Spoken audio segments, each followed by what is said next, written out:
All right, y'all. Welcome to All Politics of Local America's number one political hip hop radio talk show. Y'all know if it's Friday, y'all know it's time for All Politics or Local. So tonight we've got a full show. Up first, Zaid, who we got? We've got some local folks who just had an important and good time in Cuba and bringing some Cuba with them. Mansa K. Musa, one of my long time comrades. We go back to the Black Student Movement. I go back with him like I go back with Adema, with Lawrence Hamm. Is going to join us. He and Ameerah Shabazz-Bilal just came back from the Havana Biennial Art Festival. And we have another sister who's local. Many of y'all may know Lorna Johnson, right? Who's been in Essex County College for a minute, but she's a serious travel agent organizer. You Right. know, she showed up at Mildred Crump's funeral and lifted up Mildred going into Africa. She facilitated all that, Oh right? yeah, Get ready yeah. to take folks back down to Cuba too, and they're having an event this coming Sunday that will feature a lead official from the Cuban government. So we're going to lift them up first. After that, we'll have an intergenerational clergy conversation with three clergy folks who cover the gamut of the years. Reverend Professor Forrest Pritchett, who's at Seton Hall University and has a Malcolm X Scholars Program. Somebody who is very popular in our local space in terms of our community-based violence intervention work. A Morehouse man, Reverend Toby Sanders, right, who works with the street team, the No Community Street Team, Mm, and a young sister who's actually from up this way, but went down to Atlanta and been raising hell around Cop City. She's been on with us before. Reverend Keyanna Jones Moore Jones will come back on with us. They'll have an intergenerational conversation about Dr. King, and then we'll segue with a demo. We'll have a demo come back, but he's going to be spotlighted with Doshon Farad, and you remember Brother Henry, right? Brother yeah, Hakim Muhammad, right? yeah. Who has an organization now that's trying to find its place in this community-based violence intervention network called Prodigal Sons and Daughters uh, Behavioral Healthcare Services, right? They have had several conversations where Dashawn was the guest interviewer, and this upcoming conversation is going to be on Dr. King in the age of Trump, and he's going to be interviewing none other than Lawrence Hamm. And after that, we have another travel person who I'm interested in hearing, uh, Alicia Corprew, who's been in the travel agency industry for a long time. Got an agency called Corp Travels, and of course, we wind up with DJ Rhino in the land of hip hop. I'm Well, hoping. Rhino said he's not going to be able to come through because he got. Oh, okay, yeah. He's been getting his gig on. All right, Yeah, yeah. all So right.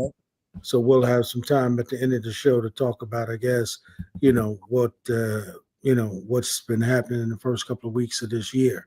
So we'll delve into that at the end of the show. So we'll begin and start getting this started. Invite everybody on and get this started. There they go. There they go. There they go. There they go. Coming in all Cuba charged. I see y'all. Zaid Muhammad. I'm excited about this conversation that I'm having with these incredible folks who have been very dear to me and very dear to this community for a long time, right? Cuba has been in the news, in their news, in all of the painful way that this U.S. government has been trying to bring pain to Cuba. The harassment around the continued blockade. That blockade is almost as old as I am, and I'm in my 60s, right? And problems they have been having as a consequence of the storm activity recently.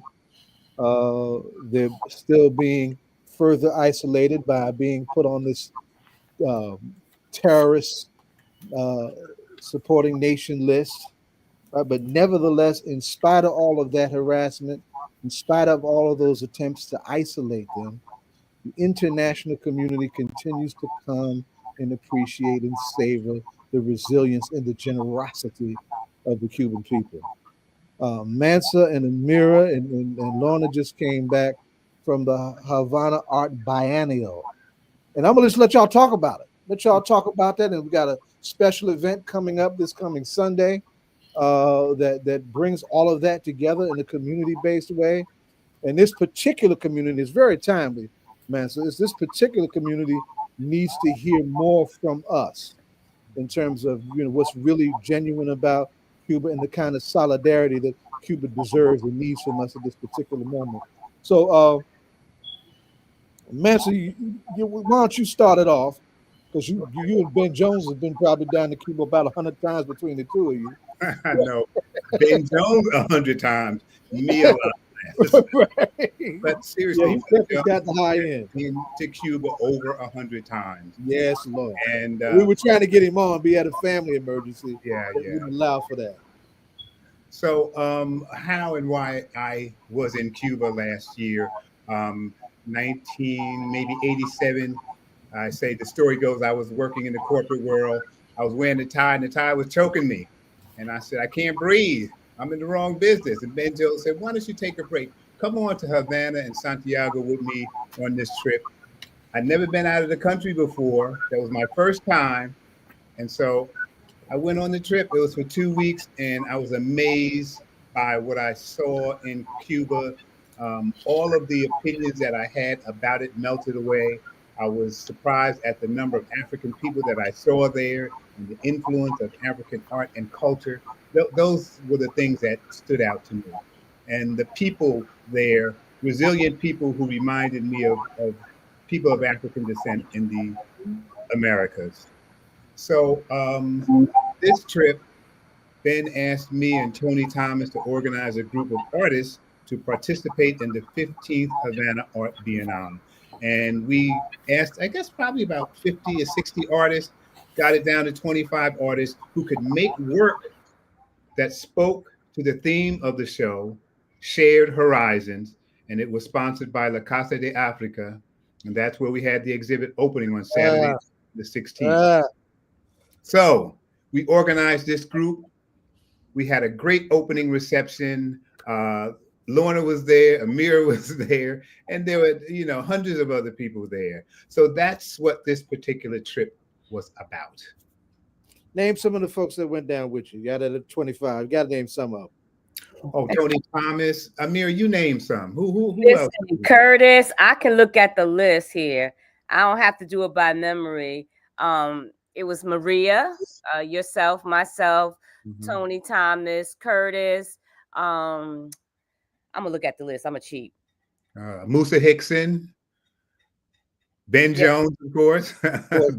William Rhodes. Rhodes, Charles Grayson, Arturo Lindsay is in our group as well. Maria. And I think that's rounding it down to anybody that I can see on the list because my memory is really bad. Didn't Adrian go down with you? Who? Did Adrian Wheeler go down with you? Yeah, Adrian, her daughter, and her niece. I was trying to get Adrian on this too. I wasn't able to get her. Yes. It was a nice group. It was a nice group. And now our job was to go to the gallery. We had already submitted our work to La Casa de Africa. They approved the work. We had to travel there to hang the work, hopefully stay there for the opening, and then return to the United States. Yeah. And prior to us going, there was a hurricane. So one of the artists, Danielle Scott, was on the ground, and she was giving us reports about the hurricane on WhatsApp. It was just... Oh, she was there during the hurricane. Danielle was. There, right. Yeah. She had went there earlier to bring her work. So I was supposed to go there for 10 days. I couldn't because of the hurricane. My travel agency said, listen, why don't you take a couple of days and not go, wait and let's see what happens. So I went there 3 days after the time I was going. But, like I said, it was a great trip. once we got there, there was an earthquake. There's all kinds of things, right? Yeah, this was, I've been to Cuba 10 times.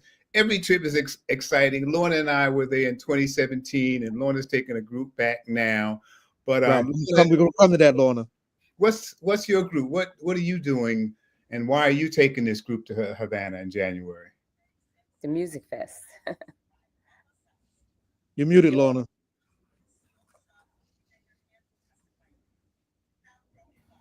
There you go. Hi, good evening, everyone. Good evening. You know, our work with global linkages, and we're not an agent, we're Tell us curating. what global linkages is. So global linkages has actually been around for about 25 years, where we focus predominantly on exposing mostly African Americans to understanding and to have a different type of appreciation for the African continent and the diaspora.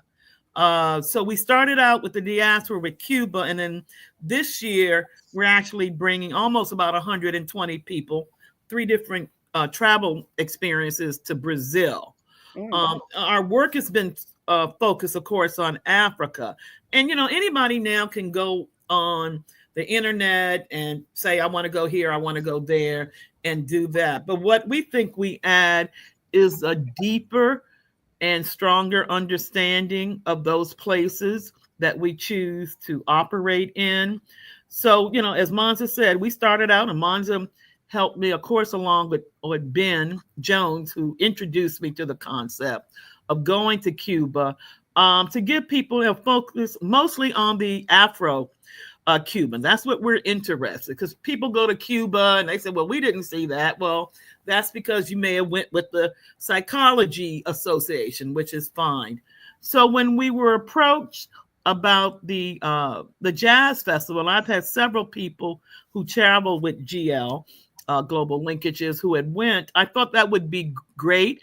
It's a quicker trip, quite honestly, than going to the African continent. So we wanted to attract folks who may not have stepped on the soil yet, but by going to Cuba can kind of fall in love.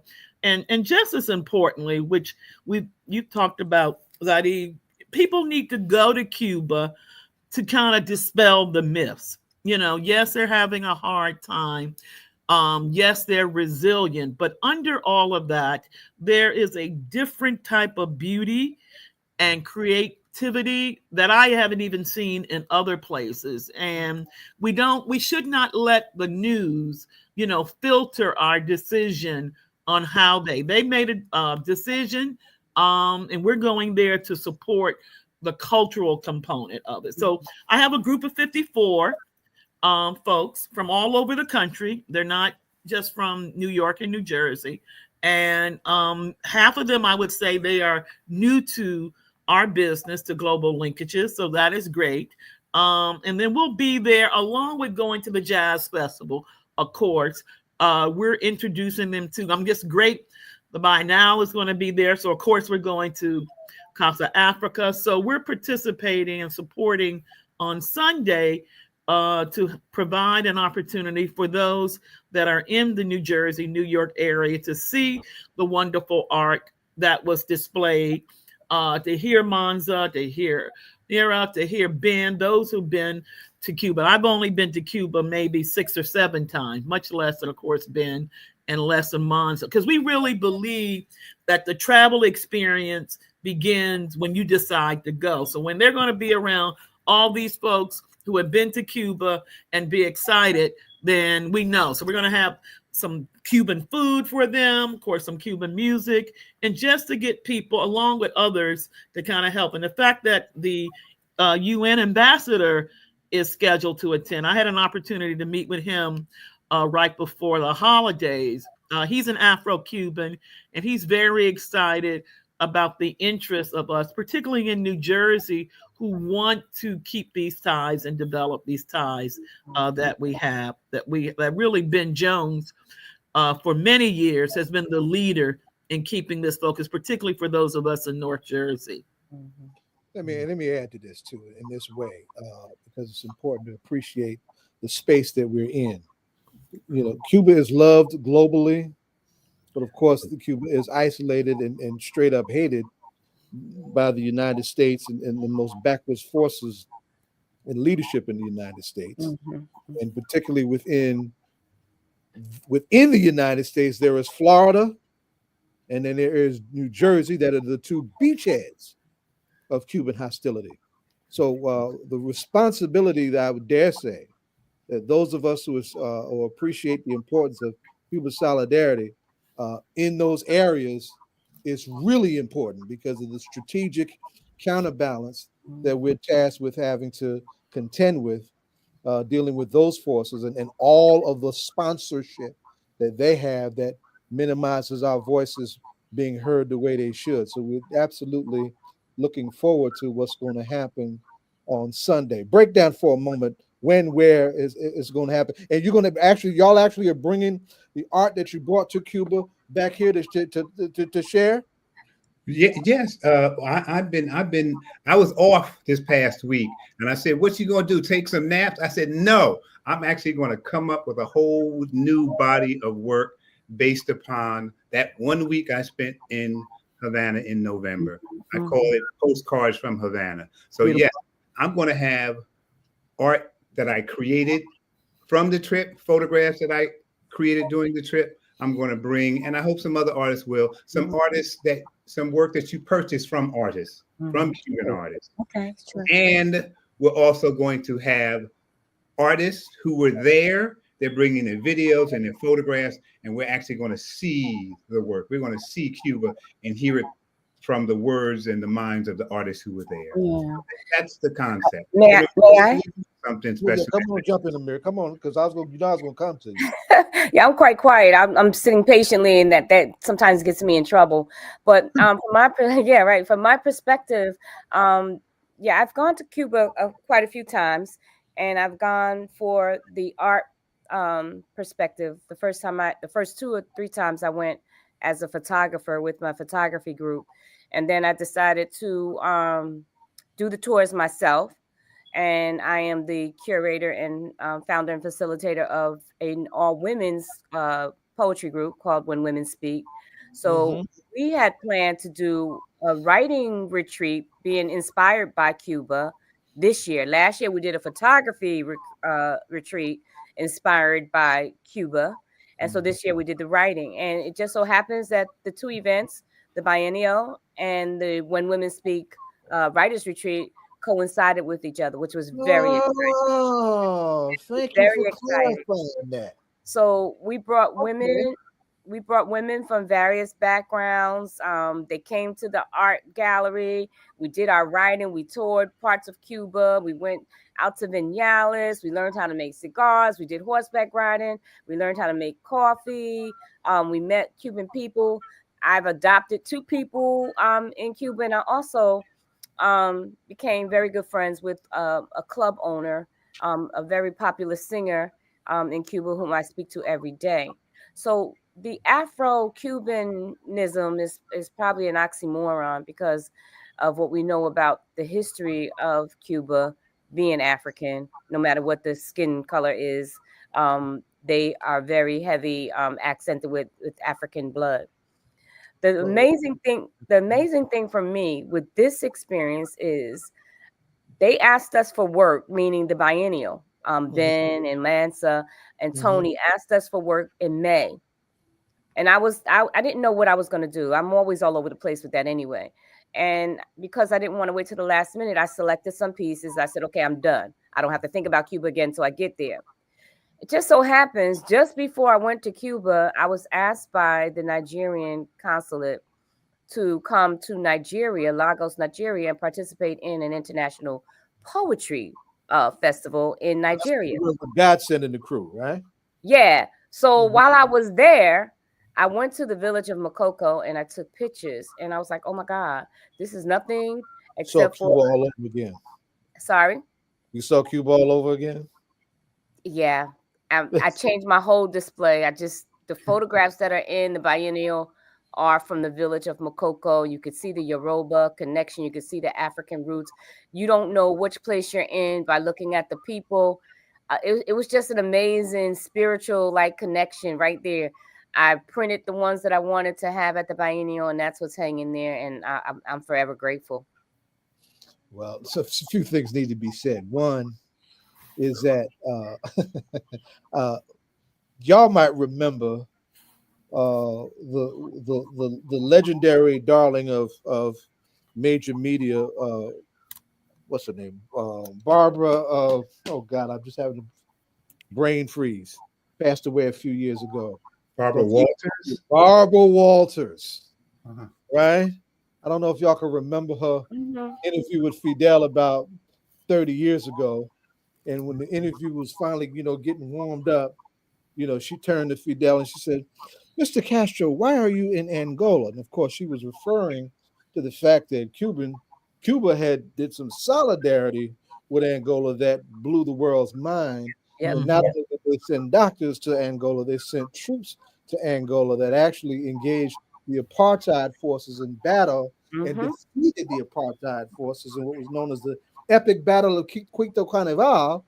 And that led to the beginning of the end of the apartheid regime and the release of somebody named Nelson Mandela. Right? Mr. Castro, why are you in Africa? And he said, simply because Cuba is an African country. Yep. That's what he said. That's what he said. And if we look at that, what does that mean? A whole lot of Africa, from places like Nigeria and Central Africa, were brought to Cuba like they were brought here. And Cuba's relationship with this thing called slavery did not end until 1884, a generation after the American Civil War. So in spite of that, in spite of a hard racial legacy of colonialism, slavery, and all that stuff, by virtue of the breakthrough of the revolution, this little island, about the size of Manhattan in population, right, has done some incredible things in terms of its indigenous people's well-being, and as well as what it has shared with the world in terms of its modest resources of international human solidarity. So I mean, we just want to put a pin in that. Yeah. Because I think it's important to do. Because I don't think if that wasn't the case, I don't think y'all would have been back there all them damn times the way you have been. I missed that. Right. The last time I was in Cuba was in August. I was in Cuba with my Babalao, Tony Menelik Vandermeer, who has got a deep relationship with Guantanamo. Think of Guantanamo, you think of the military base, the torture and the cruelty that's going on in that military base that the U.S. won't give up. Guantanamo is 75% Afro-Cuban. It's a black town. It's a proud, dancing, pretty, pretty people, swagger Doshon, black town, right? And we had a good time. He has got a long, intimate relationship with Guantanamo. We met with some Afro-Cuban radical scholars down there. Had a good time down there. But that was right before the storm activity and the recent realm of drama took place. Mansa, you mentioned 1987. You can remember just right after that, we did Asada's first book party right here in Newark. Right out of that I started working with the Venceremos Brigade, which takes folks from the United States to Cuba to introduce them to the Cuban realities, the language that we use, and supposed to bring that back and educate their community. Difficult work because you're bringing Americans, and I'm using that word in a funny kind of way, because Americans, as we know them, can be a pain in the ass when you're trying to do things with them in their baggage of privilege. So I have never been able to enjoy Cuba the way y'all have. So I go through all kind of vicarious stuff when I see folks go done and really getting to share. Mansa and Ameerah Lorna, about the biennial and the great Cuban artists. When I was there, I got a chance to connect with one of their greatest living artists, a brother Alberto Lasky. In fact, I wrote a piece for him, Ameerah. You would dig that. That he appreciates, and he wanted to personally get it translated. Tell us some of the artists that you met and that you want to talk about and share with in terms of your shares from the biennial. Who's the question directed to? Whoever wants to answer. Well, the focus of it is, this is the focus of it. I first went to Cuba in 1987, was astounded by the photo documentary I created. So I did this little program in my studio basement on South 10th Street in Newark. It was called Cuba, see Cuba. Remember that? Then about 10 people came down the stairs, and that was the first of many photo presentations of what I see when I travel to places. So this is the next iteration. Yeah. I call it episode number 10, because this is my 10th time going to Cuba. So the focus here is on what we saw and what we collected in terms of information. And then people ask, hey, how can you get to Cuba? Just like I said to Ben Jones in 1977, he told me he was going to Cuba. I said, how are you getting to do that? There are different ways that you can do it. You can go as a friend of the Cuban people. You can go as what we went, as artists and researchers. Okay, we collected information, and now we're going to bring it back to the people. I believe, as Al-Haj Malik Shabazz says, nothing broadens your horizons like travel. Nothing. Okay? You see that little island 90 miles away and 30 minutes away has this huge impact on the United States. And what we want to do is we want to take that little glimpse of the hidden republic as artists, and then we want to bring it back to the world so that you can see, number one, the presence of African people for me, because that's my job as a photographer, to document the unfolding of human events in the African diaspora, all right? And also to get people, as Lorna says, hey, why don't you travel and go see for yourself? That's really what this is about. I didn't see a lot of famous artists. I saw Choco. Choco was at the opening. But that's where we're going with this program. Yeah, and I should say also that when we go in January, the same philosophy is being applied to the musical artists. One of the premises of GL is that we like to, particularly people of color, we like to leave wherever we go in a much better. So we even have people bringing some very small items for musicians, as well as bringing items for visual artists. And it's not to say, oh, look how much we have, with our largesse, but it's just sharing what we have, because as we know, and as Mansa said, we're going to get a lot more out of that understanding. And that's really been part of the premise of why we need to go to Africa. I think at least one half of the folks who are traveling, because they travel with GL, have already been to the continent. So with us for the in different places, Ghana, South Africa, Kenya. So this is just helping them to understand in a much broader way the relationship between the continent, and if they've been fortunate to go to Nigeria, particularly with Santiago and the Yoruba, they will see how, and we're going to be doing that as well when we go to Brazil. So that's kind of my mission, so to speak, to help people to have a better sense of us as Africans, not only in the Americas and in Africa. And I clearly believe that when we do have this better sense, then we're able to act accordingly in our own identity and service, to the world. So it has both a healing for us, which sometimes we don't. I don't know anyone who doesn't go to either Cuba, Brazil, or any of the African countries. Yeah, it can be sometimes problematic, but they always come back better. That's true. And so just to jump in here, Lorna, one of the things I was very specific about with my group of women was that we get totally immersed in the Afro Cuban experience. So they learned about the Santeria. They went to a blessing ceremony. They actually participated in some of the rituals. We went to, of course, Hamel Alley, and they had that experience, the rumba and the people. And so they were amazed. You know, having it been their first time there, everybody wants to come back. Every single woman that was on that trip, they want to come back. It's something about Cuba that bleeds you back. I mean, you can't even explain it. You just know that you need to come back. Mm-hmm. So yeah, that's totally one of the reasons why I keep going again and again.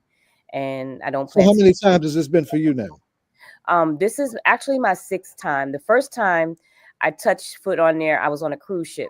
Right. And so you weren't there. You were in the square. You didn't do nothing. You didn't see nothing. Yeah. And then after that, I traveled with a photography group, and they would go back annually. And then I decided that I have my own group. So I decided that I would start that connection with them. So we went to, like I said, we went to Lagos, we went to Senegal, we went to Kenya, and then we came back for a week, and then we went to Cuba. Mm-hmm. So that was that experience and the connection. Like Lorna was saying, we read about it, we talk about it, and we try to walk that walk. But when you put your foot on that soil and you look around, I'm sorry to be so ignorant, but my question was, where the white people at? There was none. And for me, my experience, at least on the continent, was for the first time in my life, I was in a place where it was total black, and the majority of the people looked like me, meaning they were Muslim, meaning I could be at dinner and I could hear the adhan. I could walk anywhere and see somebody that looked like me. And that was just life-changing. Absolutely. Absolutely. Some of the writers that went with you on the retreat, tell us about them. We have a variety, because one of the things that When Women Speak is it's international. So that means that we could be from the United States, we could be from Canada, we could be from Jamaica.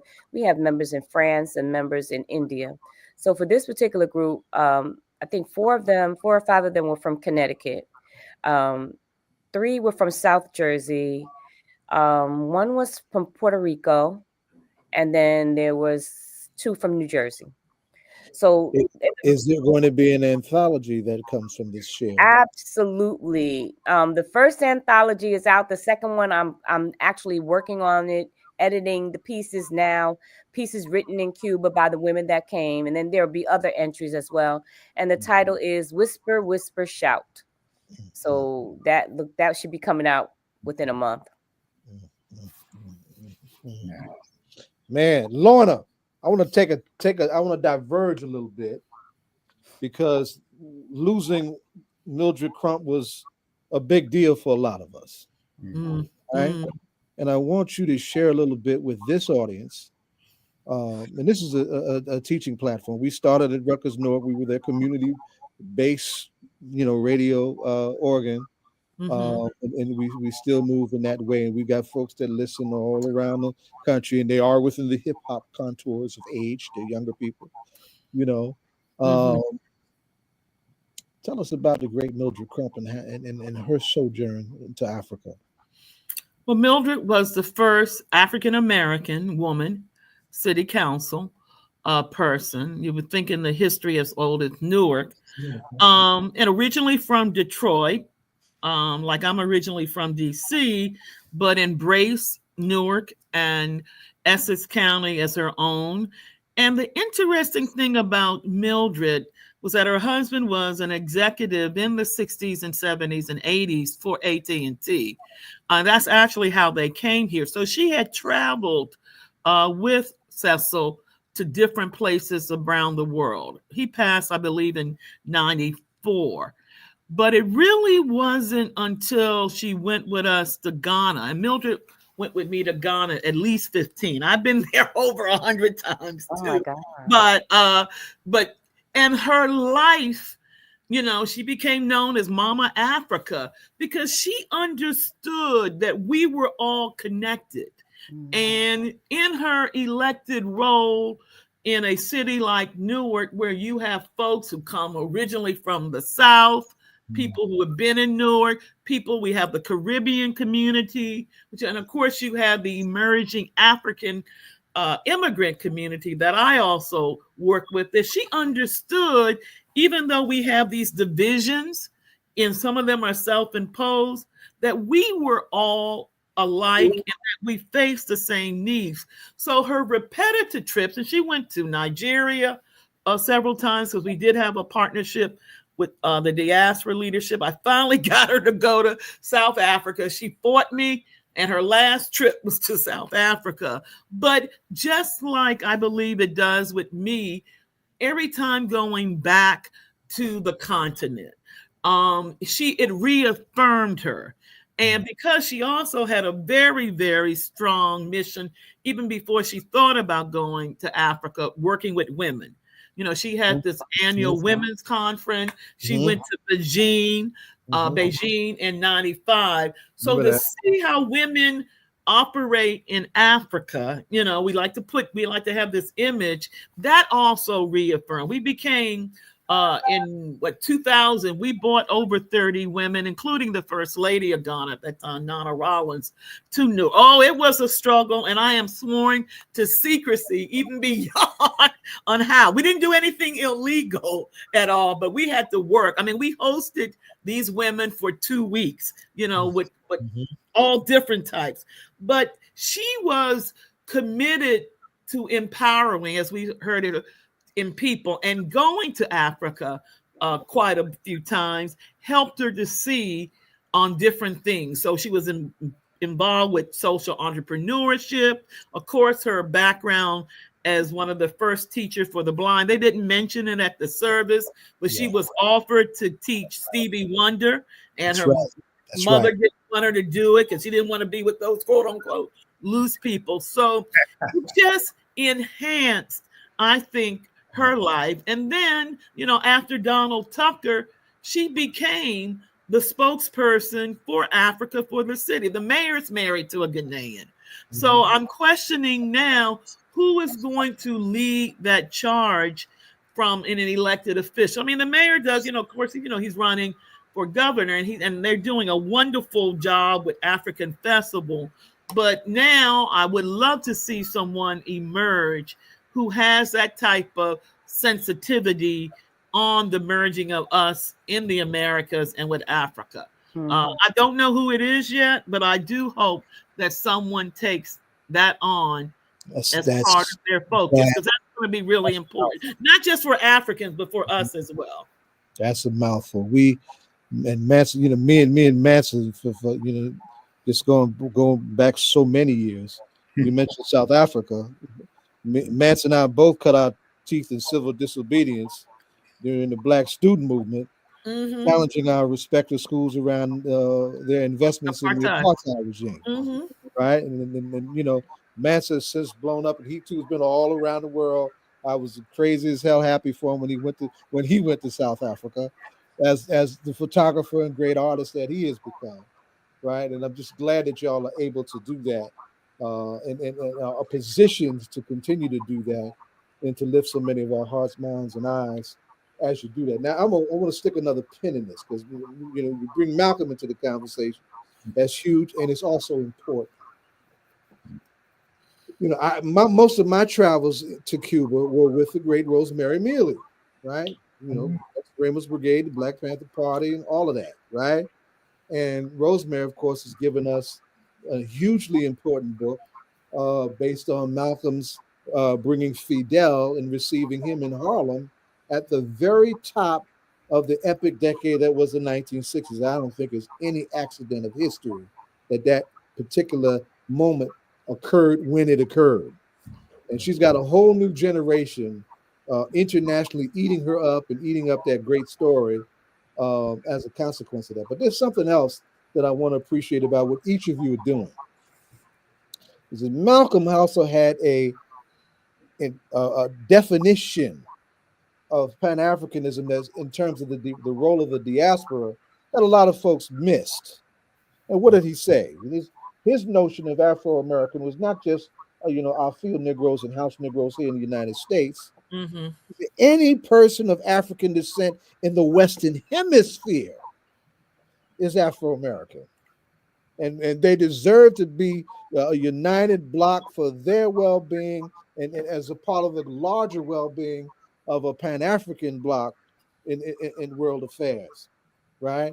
And so, these conversations, these relationships that we develop going into these spaces of our people all over the other spaces in the Western Hemisphere and whatnot, and engaging the continent is not only huge, but it's also natural and an important place that folks on the other side have been trying to keep us divided from for years. There's a lot of hoopla a minute ago about the passing of Mr. Former President Jimmy Carter. And I guess because the things are so bad right now, they're making Carter look good. But one of the things that Carter did, and I didn't shed a damn tear, I'm going to make it plain. The Brzezinski Doctrine, right, which meant two things. One, doing whatever they had to do to lock up all of the oil pots in the so-called Middle East. Two, keep Africans divided from African Americans. Mm-hmm. That's on Carter's watch. I ain't forgot. Right? Well, we should be clear on what we can do and who we are and who we can share with, and be self-determining about that without apology. The time has definitely come. So y'all take a beat. As we wind up this segment, I want y'all to think about what it is that, if in your last closing comments, what takeaways do you want folks to have from this conversation about your travels? Well, I would say my takeaway is I'd like them to come on out Sunday, January the 12th, to East Orange Youth Community Center, 26 Washington Street in East Orange, and see this work that we created in Cuba. So you get a chance to see people around the world who look like you and see how they're living and how they perceive us. And also trying to really get you to see another part of the world and make you want to travel to it. Yes. Okay, so it's free of charge. There's parking around the back. There's going to be food. We're going to have images of Cuba that we created there and images that we created afterwards. So that's my takeaway. Come on out. Hope to see you there. Awesome. Ameerah? What I'd like to leave the audience with is almost the same thing that Mansa just said. We need to continue our travel, continue our connection with not only the continent, but islands and places like Cuba. I'm telling you, it's an experience that I cannot even describe. When you put your foot down on that ground and you're able to see the truth. It's the truth. I call it like the orphan syndrome. Us Black Americans here, we belong somewhere. And when you step foot on that ground, careful, poet. I'm gonna steal that orphan syndrome. It's the orphan syndrome. I have a whole poem for that. I got to share with you. I know that's right. you realize where you belong. Yeah. And it'll call you back again and again and again. I told my family already, the next time I go somewhere, it's going to be for an extended period of time, because I need to get rid of all of this brainwashing. I need to not just talk about it. I want to be about it. And I'm inviting, and it's affordable. So sure. we should try it. We should try it at least once. It sure is. And I appreciate that. Lorna?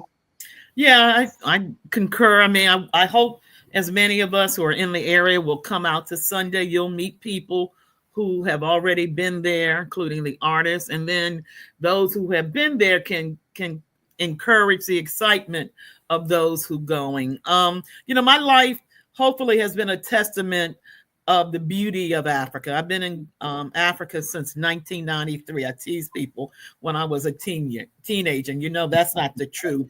And everyone needs to go on the soil at least once. You don't have to be like crazy like me, who does it 4 or 5 times a year.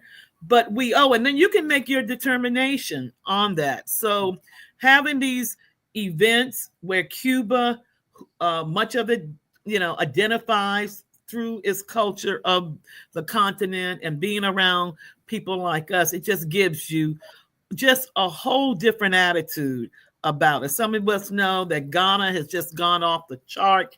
You can't even get a decent ticket during this time of the year. It just ended.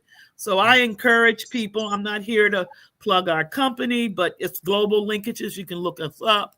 And if you don't travel with us, you can go with other people. We plan a year in advance, you know, and people do. You buy that Starbucks coffee, you could, you know, but it is about self-identity. And I don't know anyone who hasn't connected either with Cuba, even Brazil, or the continent who doesn't have a strong self. And I think that's really important. And as we do in nation building. So I thank Mansa and Ben for that opportunity. I was there about 5 days I hadn't been to Cuba since 2019, but as long as we can continue to go to Cuba under this regime, we're looking to at least go to the jazz festival once a year. Who's going to be?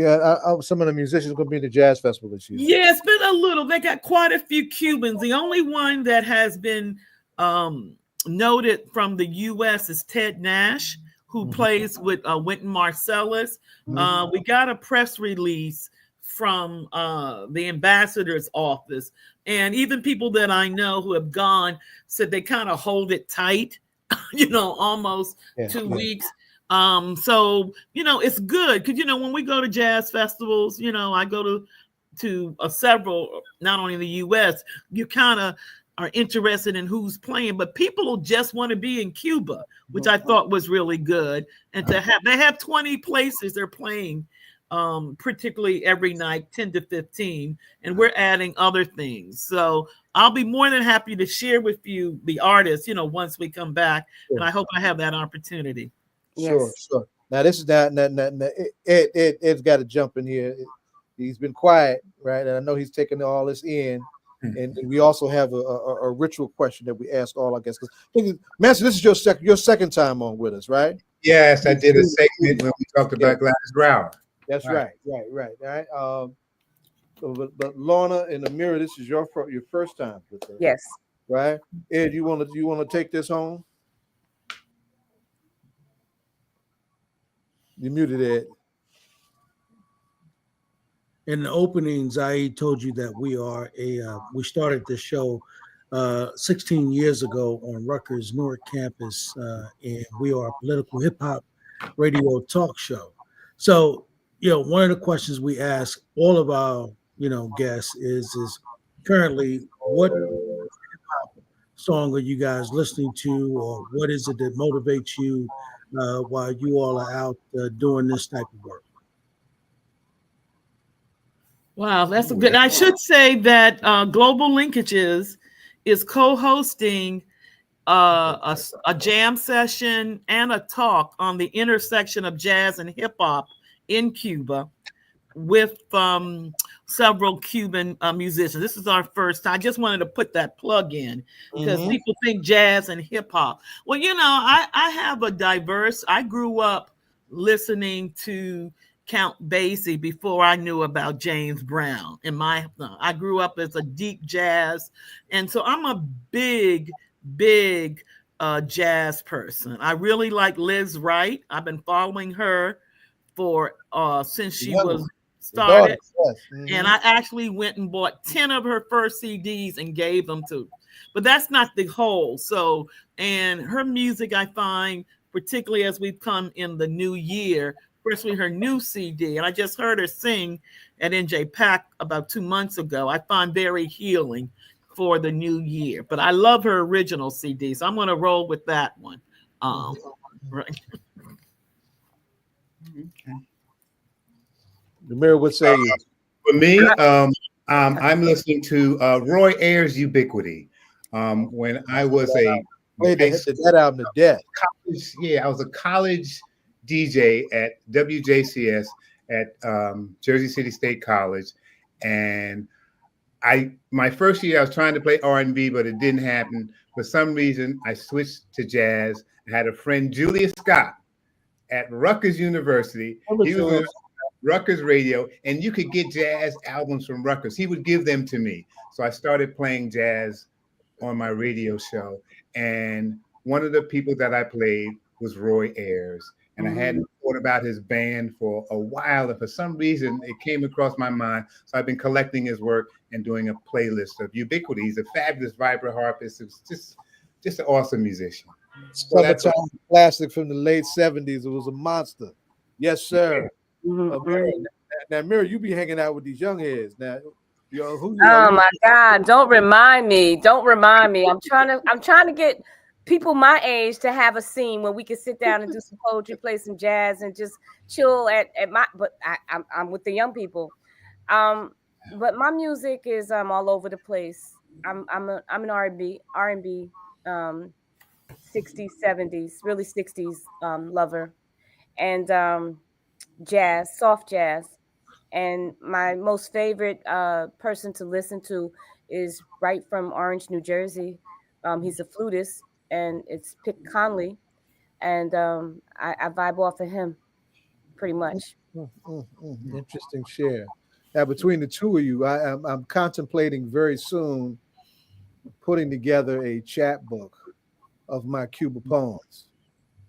Right, and so I may have to enlist y'all to help me with that.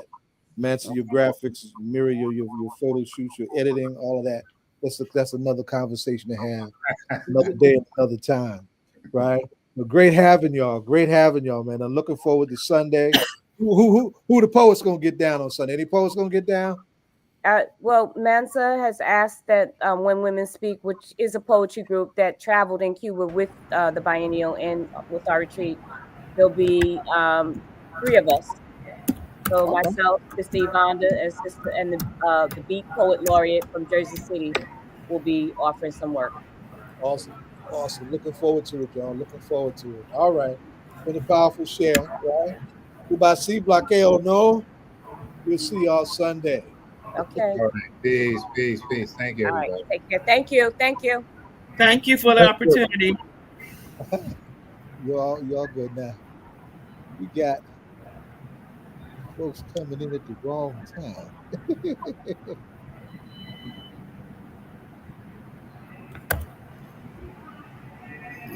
Dr. Pritchett, good to see you. Can you hear me okay?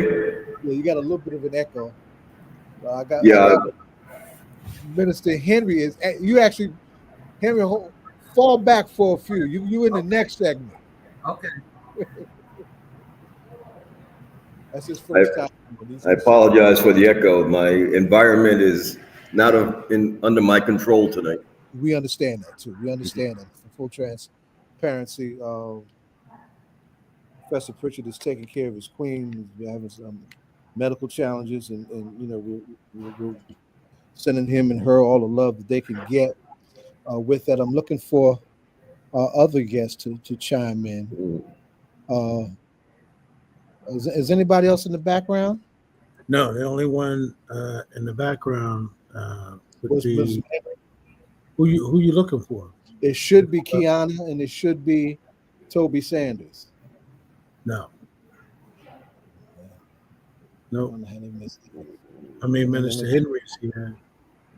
Yeah. He's early. He should be coming on with Doshon after this. Right. Well, anyway, so we got to go with what we got. Right. We can get started with Pritchett. Absolutely. January 15th will be the 95th. Wow, it's hard to even conceptualize a Dr. King at 95, but it will be a 95th birth anniversary. Yes, sir. Major for Justice, Reverend Dr. Martin Luther King, and there's a host of local activity that speaks to our community's love for the Drum Major for Justice. Dr. Pritchett, Reverend Dr. Pritchett has been training Malcolm X scholars at Seton Hall for decades now, and we certainly want him to talk about that. People's Organization for Progress under our beloved Demo Chunga Lawrence Hamm is having what looks like it's going to be a very big March of Resistance on the 18th of January, that Saturday. It's already garnered the support of some 262 organizations, as well as so many others, right? We just had this Cuba conversation. There was a minister from Summit, New Jersey, who's going to be a guest at an Elizabeth event that Larry's also going to participate in. So there's going to be a lot in this area to lift up Dr. King's birth anniversary, as it should. This was supposed to be, and I don't know what's going on with my guests, and I'll start this conversation and see if they're all right. This was supposed to be, oh wow, Keyanna just had a power outage. She's letting me know here on the text. This is supposed to be an intergenerational conversation, right? Dr. Pritchett was, came of age at the top of the 1960s, right?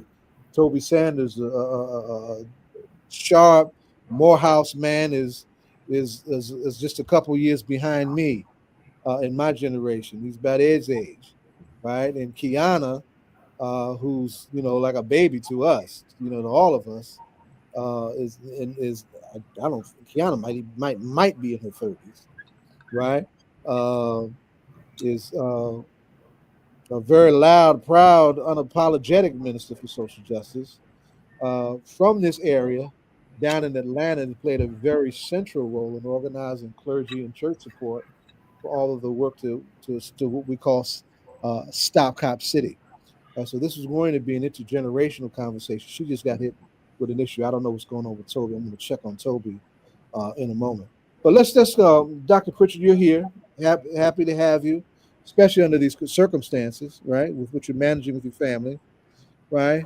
Remind everybody about the MLK Scholars Program, because we got some young folks that need to be really paying attention to something that they may want to get into. By all means. Well, I'm going to take the liberty of describing it in the present, and then we need to take a moment to clarify the historical context. That's awfully important. Never forget our historical paradigms. But in the present moment, it is a $6,000 scholarship for young people from around the world who see themselves as servant leaders, who want to change the world, and you might say bring in the 21st century, have a vision for global justice. We bring in 20 students per year at Seton Hall University. And fundamentally, the only requirement that one has is that you must be interested in attending Seton Hall University. Seton Hall is a Catholic university that does emphasize serving others, servanthood, that model that Dr. King followed after his role model, could say Jesus Christ. You must be an applicant as a senior in high school. You should have an academic record that is well above average. Your grade should be there. Hopefully your score should be as good as possible. But more importantly, you must have somewhat of a resume or just a list of the kind of things you've done for other people, not just the obligatory or the mandatory types of volunteer services that you would have done in high school. But we hope that you have gone beyond the realm of the high school. You're working in the community. You're working in your mosque, your synagogue, your church. And if you're not a believer, that at least you are doing something for somebody. The need is great, and the servants are few. So that's in the present moment. Once you are on the campus and you have been selected, and we average about 100 to 150 students a year who are applying for those awards. Now, the award is a part also of a community that we assemble. So we bring in 20 students a year, so that would give us an approximate, population of 80 students in total. You will then become a part of what could be called, the scholar community at Seton Hall University. You'll be an MLK scholar. You'll have MLK gear that you could wear so that you are highly recognizable in public. But as a community of scholars, we would hope that you would be rendering community service, both on campus as well as off campus, putting on programs that would enlighten and empower those who are in attendance. We do an awful lot of work with elementary schools and high schools in the local area. There's one school, for example, a few miles from the campus in East Orange, Langston Hughes Elementary School, Yes. which goes from kindergarten to the 5th grade. Well, pre-COVID, we had the following model in place, where once you started your 5th grade, therefore you were the top dogs in the school, you were the role models for all of the 4th graders, 3rd graders, 2nd and 1st, and the kindergartners. Well, back in that day, those teachers wanted that 5th grade class to spend a day on campus with the MLK scholars. They wanted them to get the idea of developing plans for your future. Visualize yourself. Look at the young people you could see on the stage talking to you, and develop relationships with them. And, yes, your future is within your grasp. So that's how we operate in the current period. But one must understand how this program came into existence to actually appreciate what we do in the present, but also to understand how history determines the level at which we all must rise to, from the following manner. Well, there were students, African-American students who were just being called Negroes back in the middle 60s and so forth, who were students during the summer of 1967 when the Newark rebellions occurred. So those students then returned to the campus and began to sit down in little workshop settings and talk about, well, what does all of this mean? Why did it happen? Does it mean anything for us? We're only 2 blocks literally from the geographical line of Newark, New Jersey. So indeed, Newark should be seen as a neighborhood, a neighbor of the Seton Hall community. So these young Negro students began to ponder that question. And out of those deliberations, those students came up with 2 basic interests that ended up becoming demands that they had to struggle for at least 2 years on that campus, from between, I'd say, 1968 up until the year 1970, when they realized they were given the 2 concessions that they asked for. What they were asking for was they wanted to learn more about themselves. So all the way through high school, they didn't have any courses available that talk about Africa, the Caribbean, or people, Negroes in America. So they wanted to have more courses. And out of those deliberations and 2 years of struggle on that campus, the first ever Black Studies program in New Jersey was developed and implemented at Seton Hall University. And I might add, one of the collaborators that was called in by the priest who was then the president of the university at that point in time, Father Fay, he was actually already collaborating with a person that many of us knew as a guy called Leroy Jones, who later becomes Imamu Emiri Baraka. But Imamu had already approached the president of the university talking about revolutionary educational context. He was talking about people's theater and arts, and having a relationship with the university. So we are so proud of understanding that history and legacy. Then the second thing that those students were asking for was, they noticed that the majority of the students who looked like them all lived within 1 or 2 hours of the campus. One of my close associates as an alumnus is someone like Paul Tillman, who I believe, if Paul, forgive me if I get this wrong, comes from the Neptune area. But that would be literally the furthest range that these Negro students, as they were called in, and you'll get the reason later, that we emphasize Negro and identity. So the students, in their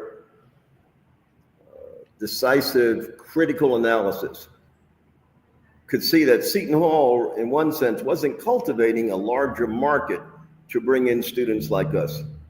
They were simply satisfied with the local population and those students who were coming in from South Jersey.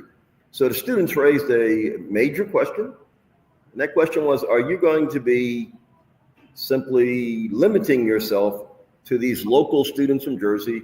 Do you have any plans, and why don't you have a plan for bringing in Negro students from the surrounding states, for example? And in that context, in order to sweeten the pot, if you would, the university was moved by the action of these student activists. They were moved to create a major scholarship named after Martin Luther King. At that point in time, the scholarship was a full tuition scholarship. So I don't know if everybody knows how much tuition, what percentage of the total cost that tuition amounts to, but normally tuition is about 60 to 65% of your total bill. And then your room and board may be... While you're just running this show here. Yep. And so that was substantial. And believe me, some precious jewels of students were found and attracted because of that award, were attracted to Seton Hall. So I wanted to make sure that we understood something, that when people look at this award and it's modeling the behavior of King, do not understand that at the heart of it, at the beginning, was a struggle. And as Brother Frederick Douglass has said, without struggle, there is no progress. So I like to de-glamorize, if you would, our existence. And just to let you know that at the heart of it was student struggle. And that's an important point to really understand. So briefly, I would like to indicate that members of the King family over my almost 40 years at the university have spoken at Seton Hall. And that includes his firstborn, Yolanda King, as well as Bernice King. And Bernice King, who is now a minister, and she is the executive director of the King Center in Atlanta. And then we had her older brother, who actually, we brought him into the community many decades ago, down at the local South Orange Middle School. They had a club called the Martin Luther King Club, which was about fostering models of integration. He came in one year and spoke there. So I think those are the important things. And then I have one other little piece of trivia, but I say this in the absence, I think, of any other speakers at the moment. But many people do not know that, but because you were talking earlier about the African diaspora, Cuba and Africa.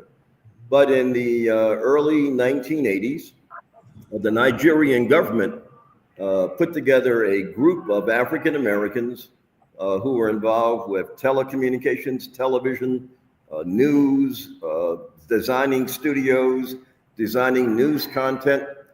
And they took that entourage and they were going to live in Nigeria for a year or so while they helped to develop a central studio for this national news network. And in that entourage were people like the director then of the African American, well, I'll say Black Studies Center, Dr. Julia Miller, and her husband, Don Miller, who was an exceptional, one of the exceptional artists. And Don was designing the studios. And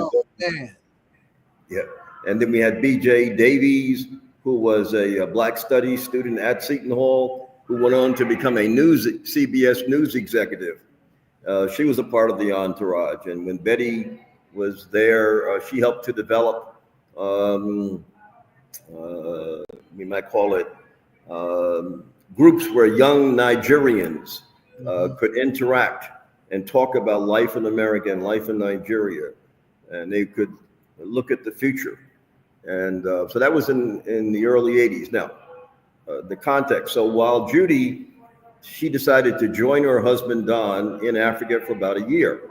And then I was appointed by her as the acting director of the Black Studies Center, which also very nicely at the university at that point in time, Black Studies was seen as a semi-autonomous unit, which meant we had the authority of a school. So her authority was out of a dean. I was the assistant dean. Then I became the acting dean while she was in Africa. And during that period, I believe in the spring of 1983, something very unique happened. The firstborn daughter of Martin Luther King, Yolanda, and the firstborn daughter of El Hajj Malik El Shabazz, better known to the public as Malcolm X.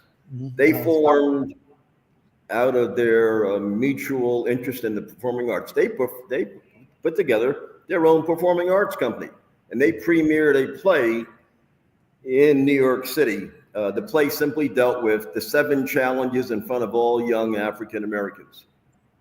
And once I heard about it and saw the play, I asked Yolanda for permission to host the premiere in New Jersey. And indeed, in the spring of 1983, I believe, we hosted that on the Seton Hall campus.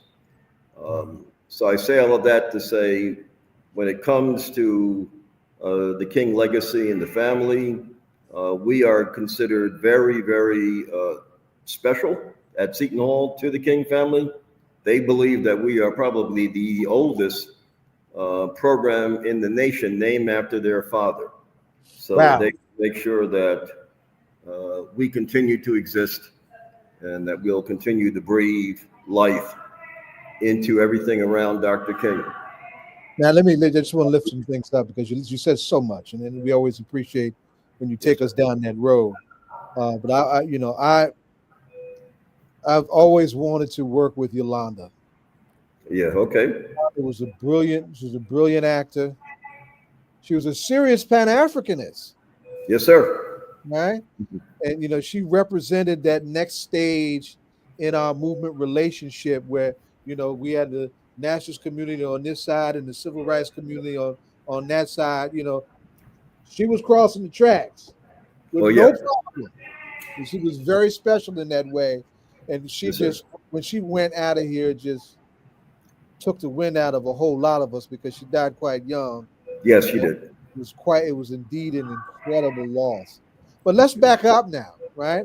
We got some time. Let's back up.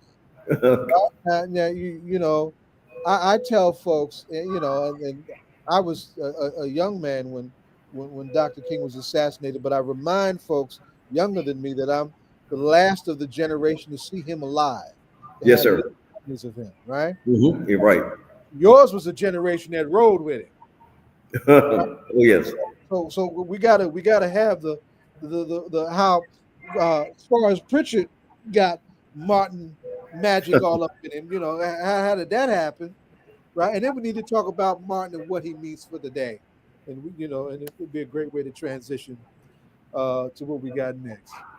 Well, I like to say now I'm going to tie my biographical statement in with those students who are at Seton Hall because I graduated from Delaware State in 1965. So here we go. Why was I using the reference point and emphasizing being Negroes? Because I indicate when I entered Delaware State in 1961, I say we entered as Negroes, but when we graduated in 65, we were fully certifiable Black. And I can even teach a course in Intro to Africana Studies with that same model to say what happened to us, why did it happen, and what is the challenge for your generation? Because for our generation, we didn't have the textbooks, we didn't have the documentaries, we didn't have YouTubes, we didn't have iPads, and iPods, we didn't have broadcasts like this. We really went off to college and literally somewhat ignorant and embarrassed of our own circumstance historically. We didn't want to learn anything about Africa. because we were embarrassed. We thought the land was full of primitive savages. Those were the images that we were receiving. As a matter of fact, I often tell a true story, is that when we arrived in Labor Day weekend of 1961 for orientation at Delaware State, everybody is walking around, with their little t-shirts on and jeans and sneakers, and there were 3 guys with business suits on, and we thought they were faculty, but they kept hanging out with the students. So finally we had to ask them, aren't you faculty members? They said, no, we are students. We said, well, why are you wearing business suits? They said, in Africa, we honor our professors by dressing like this. And we said, no, Africans have bones in their noses, and you have war paint, and you eat Christian missionaries. Oh my God. And that actually became, by default, a learning moment for all of us. We said, what's wrong with this picture? Why did we have that image of our African brothers like this? Because then we understood, without even being taught, that there was propaganda. Yes. Propaganda was that, and that was the beginning for many of us, like myself. I had a job in the library where I was supposed to reshelve all the books. I was a very reluctant learner, in all honesty, through Atlantic City High School, because we were feeling inferior. And we ran track with more proficiency than we did handling all of our books. But once I realized that we had been lied to, I set out with a personal goal, and that was to read every book in the Delaware State University Library on Africa and so forth. And that was the challenge. And then the second most important, if I singled out one particular book that I read that just changed my whole vision of myself in life, was Dr. Du Bois's book, The Soul of Black Folks. Once I read that, I then began to embrace everything that Du Bois had talked about and his writing style, to say, this is what I want to do with my life. Because that one book, that little thin, skinny book, had more of an impact on me literally than 4 years at Atlantic City High School. Of course. Mm-hmm. I want to welcome Reverend Toby Sanders to this conversation. And Toby, we actually lost one of our voices. This was supposed to be an intergenerational roundtable with you, Reverend Dr. Pritchett, and sharp young sister who's down in Atlanta now, Keyanna Moore Jones. But she had a medical emergency with her family, so she's not going to join us. Dr. Pritchett just took us down the lane of what he has been doing for years and training MLK scholars out of Seton Hall, and was just, beginning to place himself, coming to his Martin story. So we're going to let him do that, and then we're going to come right to you with your Martin story, and then we're going to, chop it up a little bit on why Martin is so important to us in this urgent moment. Let me give Brother Baba, I'm without a power cord right now, but if my set goes out, if my computer goes off, I'll rejoin via my cell. Okay, but you're okay right now. You're okay right now. Gotcha. So I would say that, yes, I was in graduate school a few years, later, and I'll just say this. Many of the people I graduated high school with, because of the Vietnam War, every time we went back to the high school for a homecoming after 65, there'd be fewer and fewer brothers coming back, because the ones who didn't go off to college were being bagged up in Vietnam.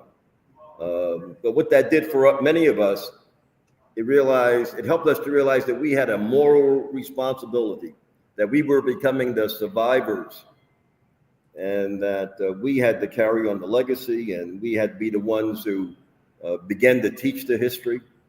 As a matter of fact, early on when we were freshmen in the honors program at Del State, one of our professors asked us a question, and he said, what was the greatest threat to America?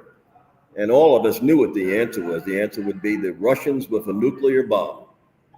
And that's how it was through the 1950s and 60s. That is the earlier part of the 60s. And he said, no, it's not. He said, America's greatest threat is a black man and a black woman with a college degree who loves the Lord. Wow. And we said, damn, we never heard nothing like that before. So our generation, in a sense, we'll name it, we claim it. 2 weeks on campus, we had a demonstration. 300 people came to the initial rally to talk about what we were going to do, 300, but 100 signed up to get on the bus. The buses showed up for the sit-in, and only 7 brothers and sisters were standing there. So that taught many of us a lesson about fear and how fear will stop anything. But so anyway, we went forward. We get locked up in 1961, and the NAACP bails us all out. And I'm not saying we were that positive about the NAACP before they showed up with the money to bail us out, but we all became very positive because none of us called them, but indeed the word got out that these college students, 7 were locked up, and but there was a price we had to pay for that. But I get back to the dorm, and there's a note on my door about a week later, and it said, be at the phone, the public phone on the first floor, because a guy named John is going to call you tonight. So I'm there, and I pick up the phone rings, and it's somebody named Diane.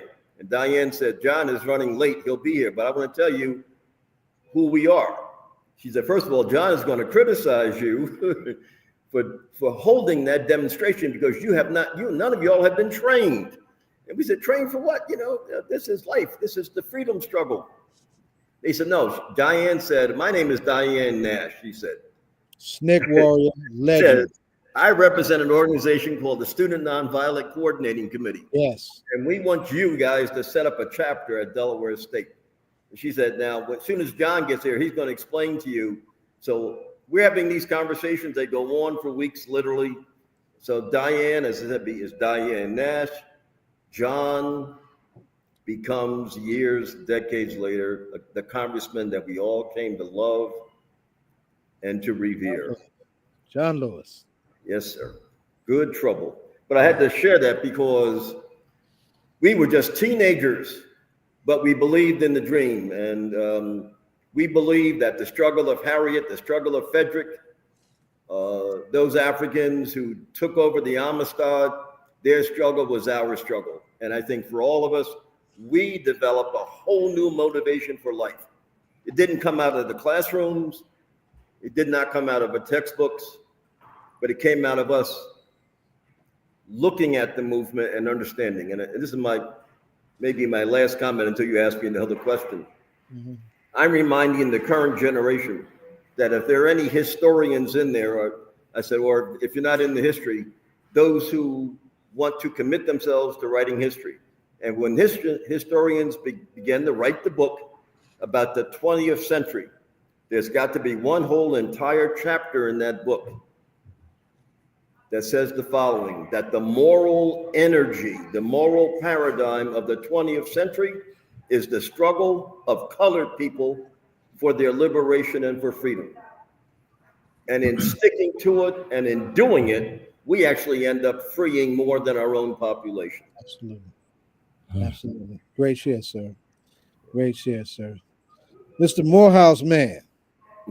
Good to have you with us, brother. Really, really good to have you with us. And for some of our folks who are watching and listening and very much aware of our work in the streets, you will recognize the great Reverend Toby Sanders. For those of you who don't, you're being treated as somebody very special, who plays a very special role and is a very beloved teacher and for a lot of young men and women, making the music of their redemption songs, making peace and doing healing on our streets right here in the city of Newark, right? Welcome, brothers. Good to have you with us, right? Now, that crew that I'm talking about, they get this stuff that we call the beloved community and all that stuff from him. So we want to let him sample, give us some taste of, his own sojourn through this grand tradition and where it has brought him in his work. So Toby, tell us.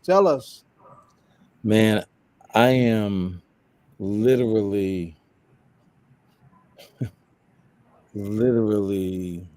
struck, just awestruck to be in the presence of Reverend Dr. Pritchett. I am from what some might call an interstitial generation that stand on the shoulders of people like Dr. Pritchett. I was listening to his brief account of his introduction into this grand tradition, and it just moved me to tears. I was born in 1962, and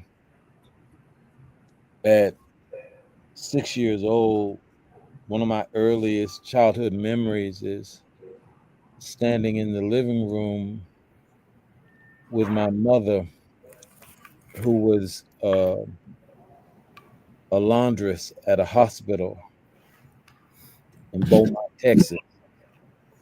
One of those young Black people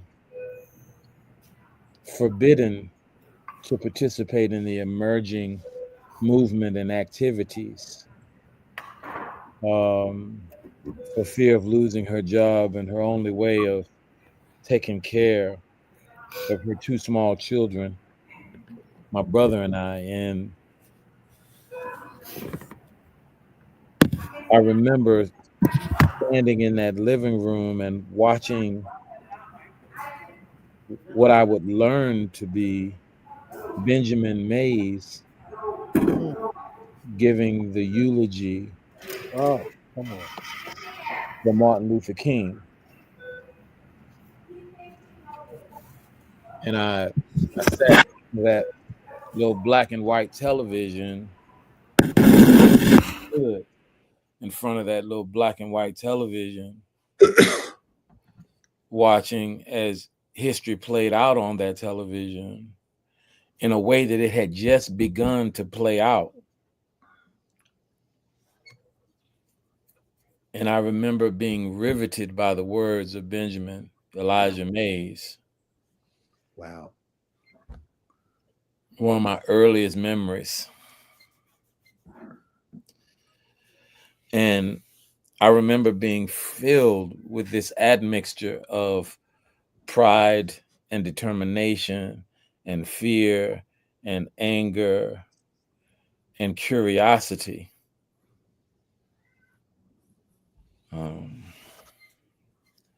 My mother, who was a single parent, had taught me how to read when I was about between 2.5 and 3.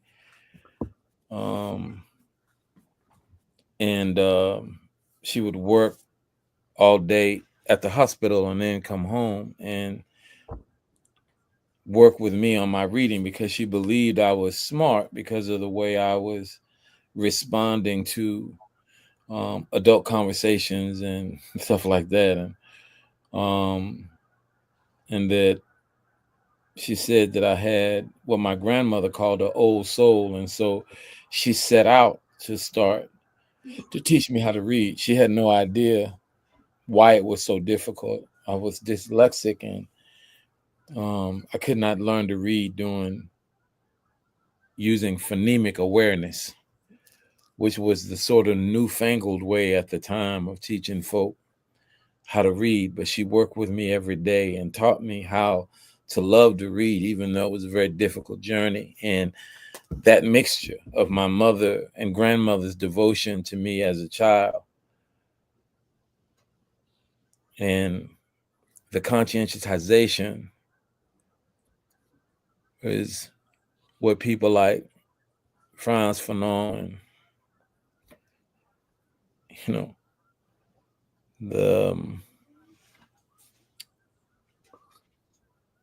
the Panthers and other people call the process that was going on in communities of color all over the world. Yes, sir. And I was fortunate enough to be an outsider and an insider to those processes, meaning that I was being shaped by the new freedoms that were emergent and the new determination that was emerging in our community. You know, I'm a half a generation behind Dr. Pritchett and but I revered the Diane Nashes and the John Lewises and those young people, those children that transformed the moral ecology of the world. And my formation, my spiritual formation, my intellectual formation, my moral formation, my psychological formation owes everything to that emergent tradition and those emergent experiences. But they are born in a kind of sadness and brutality. They are born in a moment of just courageous and strident resistance to the structural and moral violence of the United States and the world that it had become leader of in 1945 or so.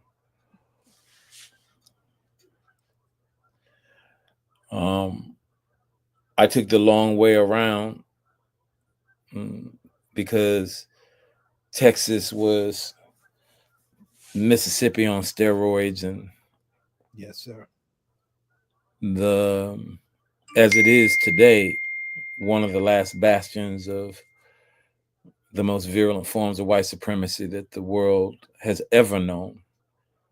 That the truth is that Nazi Germany came to Mississippi and Southern America to learn how subjugate, yes, sir, to subjugate and discriminate against oppressed minorities. I say all of that, and I hope that it is resonant within anybody listening to this program, how much I owe this tradition that Dr. Pritchett so eloquently introduced us to, the incipient minds of the earliest minds of those folk. And so eventually,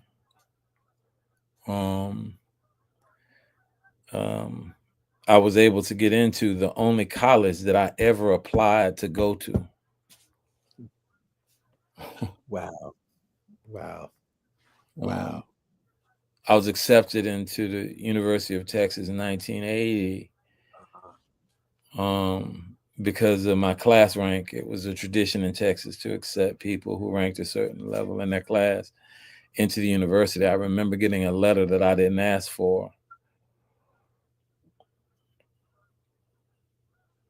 But the only school I ever wanted to go to was Morehouse.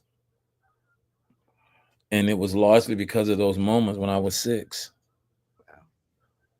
Standing in that living room and watching the television program that was trying to give an account of a movement that it didn't understand. But Benjamin Mays' words and his incredible eulogy just stuck out in my mind, and it lit a fire in me that has been my lodestar for all my adult life, all my adolescent life.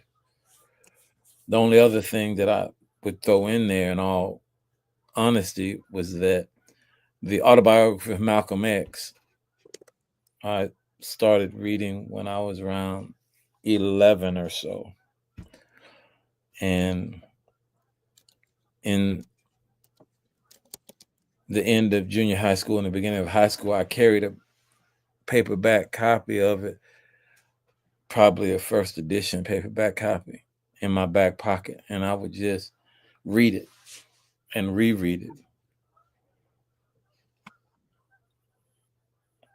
And the fusion of those traditions, the Kenyan tradition and the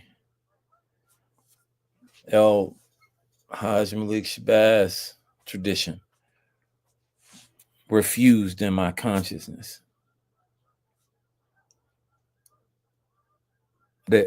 There's more to a very complex story and beyond the purview of a brief conversation that I certainly want to be a part of, but I just want anybody listening to know how much I appreciate what I owe to people like Dr. Pritchett and Sister Nash and Brother Lewis and all those souls that continued the work and legacy of Martin so powerfully in the world and in this country. Mm-hmm. Yes, sir. Yes, sir. And then, wow. And those are several overcoming stories. And that walk you just shared with us, brother, that's really touching. That's really touching. And you definitely are proven to your mama and your elders that you're an old soul, and you have been rolling with the regality of that disposition for as long as all of us known you, and it has been instructive and very empowering way for a lot of folks. So we're glad how you rolling, and we appreciate your appreciation of the shoulders that you stand on. Yeah. Now let's come to the contemporary moment. Both of you are master teachers. We're getting ready to walk through some dark moments in this country. Yeah. Right? And most of us are clear on some, and I would say a lot of us didn't expect that we'd be looking at something as dark as this after what we've been through and have overcome in those days that we just lifted up. But we're here now, right? How would you say to those of us who are younger, how do we pick up and take Martin's courage and grace with us to resist and withstand what we're about to face in order to get through these next moments? And Dr. Pritchett, you're the elder in the conversation, so you got to go first. I'm unreading myself. I was going to say there's going to be a lot of intimidation that's coming down in this environment. And, excuse my overgeneralization I'm about to make about white men. They got no respect for nothing, even in the law. You look at what that decision that was rendered today. But I say all that to say it's going to get ruthless. But I think we need to, condition our people to say that we have faced larger mountains than this. For those of us who've been around, Nixon, Reagan, who remembers S1, Senate Bill 1, where they actually, under John Mitchell and Nixon, they were talking about the Omnibus Criminal Justice Act. And it said that in the case of an insurrection in the country, if the government declares it a national scheme, that the government would be empowered to erect stockades, and all of the rebellionists, the insurrectionists, could be temporarily housed until they were brought to the court of law. And it said if those stockades become overfilled and we don't have more space, the United States government is empowered to exterminate the insurrectionist. So check it out, folks. Any high school students listening to this? You got to write an essay for a college. Why don't you slap that one on them? And but S1, check it out. So I say all of that to say, this will look like mountains, and those mountains will be dark. But we are a people of, if you would, a revolutionary consciousness, which simply means we have to just stay in love with each other, love what we do, Never forget our motivation. And don't forget, we are here because of the blood of the ancestors. Whether it was on those ships that came over or the blood through the abolitionist movement, the John Browns, all of the rebellions, Nat Turner, we stand on that blood. As a matter of fact, let me interject something. 2 weeks after we did that sit-in at Delaware State, our reward was a beautiful Friday night at Delaware State. We used to have a dance on campus and a movie. Around midnight, everybody had to walk back to your residence halls. Unbeknownst to us, some young white wannabe Klansmen pulled their cars up on campus. They turned off their lights. And the next thing you know, as we're walking back with our dates to their residence halls, we started seeing bodies flying through the air. Klansmen had run their cars up on campus and were mowing down my classmates all over the place. One of the young men, who's a freshman, had over 100 broken bones in his body. When we visited him in the hospital, they could not even put him into a bed because they said the gravity in the bed would cause him to have more pain. So they actually suspended him from the ceiling so that gravity would reset his bones. And it was at that moment that I had to say to myself, I never saw myself as a leader, but what I did see all around us, I saw my classmates being so filled with fear once again that they refused to have anything to do with this. As I said, what happens if we all start thinking like that? We're going to be out of here quickly. And I said, not for me. I said, I'm up from Atlantic City. I got sand in my shoes. And, half of us had been gang members. So we were tough around the edges. I said, but no, I'm not going to have fear punk me out like this. So in my crude kind of a way, I'm going to say the same thing about today. Let us not have these models of supremacy punk any of us out. We come from a long line of survivors. Matter of fact, like someone said, the harder they come, the harder we come. The lower they come, the higher we go. I got more steam and gas, if you would, once I really comprehended as an 18-year-old how some people had dedicated their life to the liberation of our people. And then all of a sudden, this light bulb started going off in me. That some people had devoted themselves to liberating our people. And anyway, Ida B. Wells Barnett, for example, used a pen. Thurgood Marshall used the law. Martin used masked demonstration tactics. The Black Panthers used service to people. Black Lives Matter used social media. Our methods continue to evolve. We will not be destroyed because God and the ancestors and the African Holy Ghost are on our side. We shall persist. Yes, sir. Yes. Yes, sir. What say you to the same question, Brother Toby?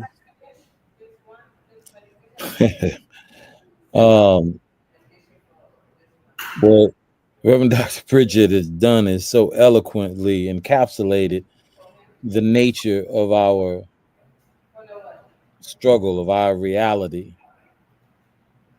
I wouldn't dare. But I will say that for those who are listening, and if people are listening to a conversation like this, they're already out of the quote unquote toxicity of the mainstream.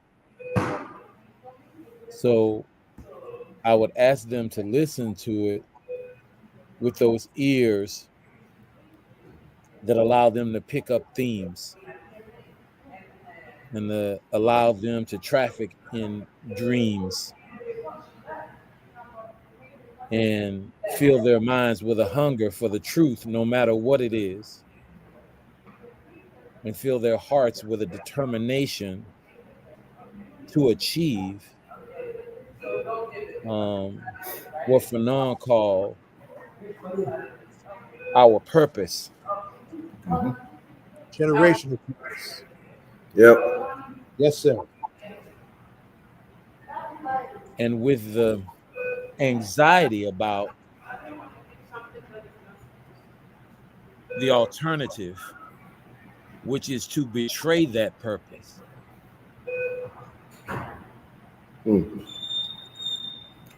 Or fulfill it only. That's right. Fanon, that's Fanon right That's there. absolutely Fanon. This year is the not just a centennial of Malcolm X, it is the centennial of Frantz Fanon, Patrice Lumumba, and Medgar Evers, all the classics. But I interrupt. Go ahead, finish, sir. I'm sorry. Man, I'm telling you, I mean, it's a global. There's so many themes that emerge from what Doc is talking about. One, that our struggle is not just local, it is global. Yes, sir. Sure. Two, that to preserve the will and spirit of it, we must have a commitment to read and learn and remember. Three, that it is life or death that we're talking about. It is literally life or death that we are talking about. That spiritual death and social death, right, are the consequences of not learning, not remembering, and not fighting for the truth, no matter what it is, no matter who it falls on, no matter what the color of our enemies are, because certainly black faces can internalize white supremacist ideas and poison. So the themes of studying and reading and being aware that New Jersey, the place where we live, is one of the last states to become a part of the Union. One of the last states to accept the Emancipation Proclamation and endorse it, that the Mason-Dixon line ends in Delaware, that Washington, D.C. is a southern city. You understand what I'm saying? I mean, there's a reality that we just are ignorant of because we're so busy on TikTok, so trapped in a presentism that is poisonous, because evil is so recombinant, but not the true revolutionary. That the way Dr. Pritchett lays out the multiplicity of strategies that our tradition represents is vital, because what won for us at this stage is not going to win for us at this stage. But we still have to remember that it is the same battle. We still have to remember the truth. Anyway, yes, sir. So that's my echo of what Dr. Pritchett is teaching us. In the late 70s, I had and I was a freshman at Rutgers Newark, coming in with all intention of disrupting the hell out of that campus because I was told I wouldn't be able to survive its racism. I had the wonderful mistake of having a closet white socialist English teacher named Ann Coddington. I'll never forget her, right? Who made the wonderful error of giving us why we can't rate to read in a freshman English composition class. Went nuts. Dr. King left us 6 books. And we're in an age where folks, you know, Google, Toby, you mentioned TikTok, right? And this beautiful, you know, amazing grace of a black man, you know, was one of the most beautiful writers of his generation, as well as he was one of the most beautiful freedom fighters of his generation. What do we have to do to get our folks to read the work of Dr. King? Mm.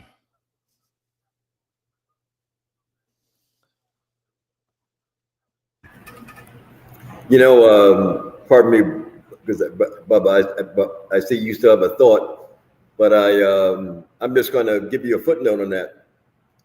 At Seton Hall, in addition to the program, we have people like former MLK scholar Dr. Todd Burrows, who teaches a course for us that we've had in place for decades called the Martin Luther King Honors Seminar. And we make all the freshman scholars take it. And literally, when we started that course, many of us thought so many students were arriving at the university knowing literally only one thing about Dr. King. So we said, we're going to straighten that out real quick. We're going to put all of King into an honors seminar, and from A to Z. And we give that to them in the freshman year, not in the senior year, because we want them to be able to chew on it and ingest it, digest it, and then grow from it.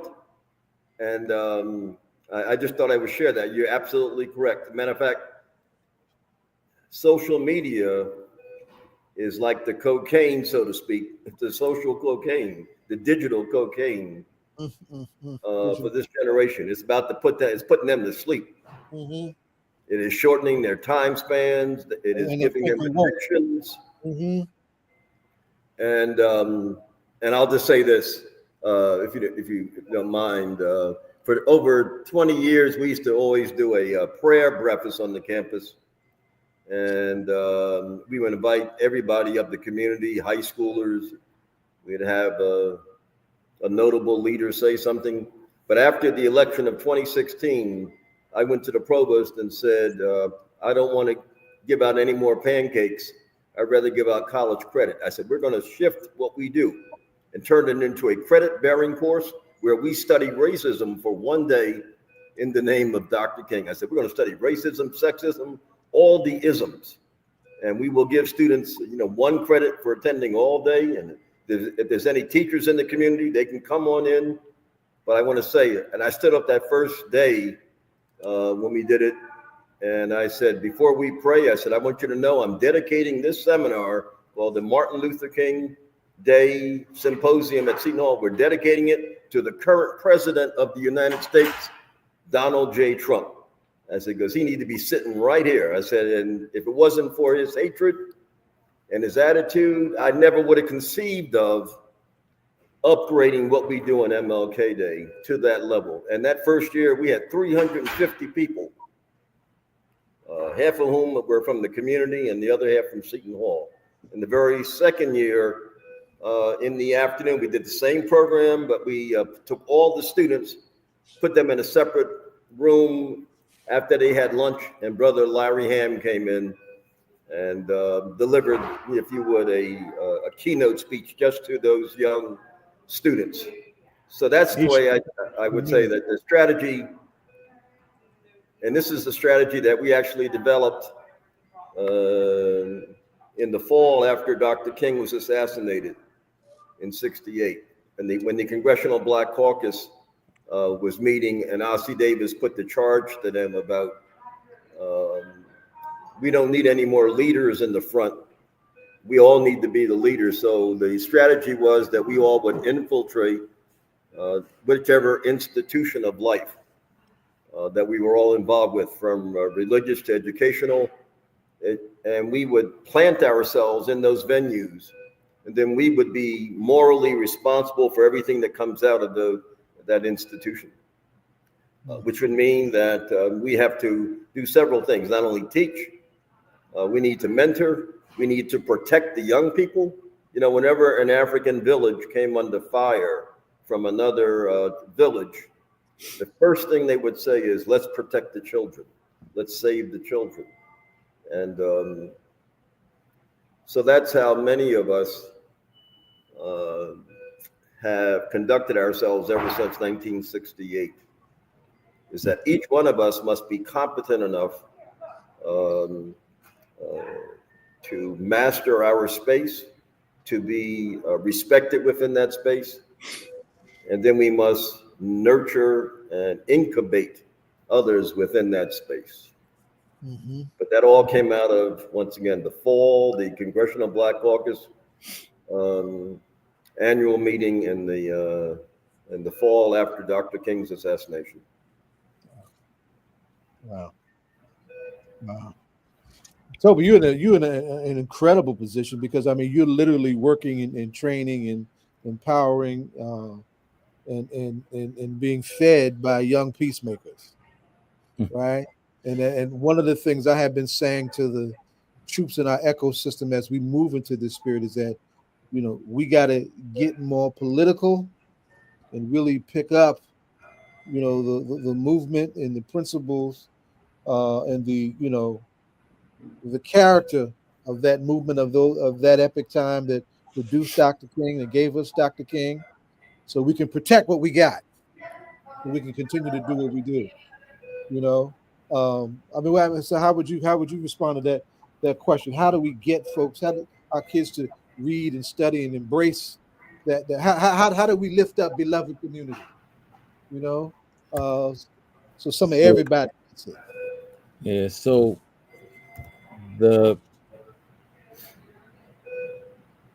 another theme that comes out of the close listening to this conversation is the importance of institution challenging and institution building. The tension between those kinds of energies is important to understand. That we must have the twin skills of challenging, fighting, reshaping, and when necessary, tearing down institutions that are so corrupt, that are so broken, that are so deleterious to our prospects. And at the same time, we must have the will and determination to build independent institutions that are led by, founded by, financed by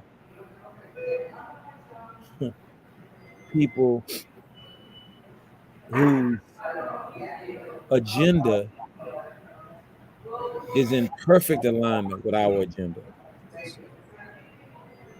I'll give you an example.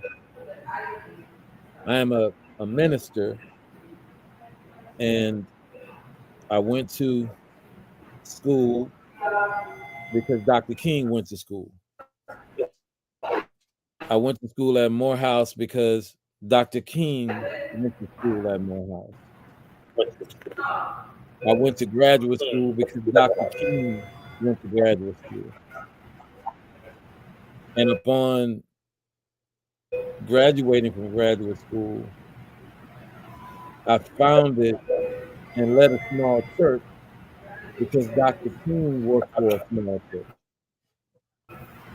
I named the small church that I founded Beloved Community, and at the time that I founded it, it was the second congregation in the United States that was so named Beloved Community. But I soon realized that founding a church was only part of it. And so I tried to found a charter school because education and economic development were the principal issue. And then I started a small community development corporation.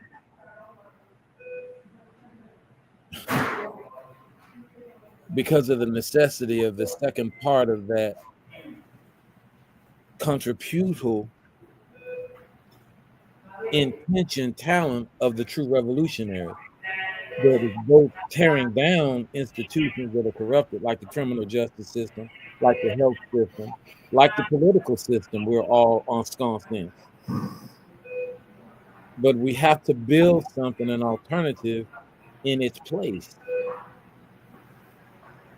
So you're right. After working for 5 years as on the school board in Trenton, New Jersey, I learned that the Trenton School District was producing more felons than it was college attendees. And so I found an opportunity to teach college in prison. And I taught over 1,200 incarcerated men, dozens of whom are now free and starting institutions that are seeking to transform the very ecology of the public health, public policy, education system. But still, we have some of our own institutions, some of our own Black men that are working against that revolutionary energy. Black men that ally themselves with the Republican Party, the contemporary Republican Party. They do not even realize that years ago that party abandoned its founding commitment to liberation and justice. What I'm saying to you is we have to continue to work to tear down institutions that are tearing down our people and our community. And we have to work to build institutions that are run by, founded by, supported by, and free to speak the truth to power.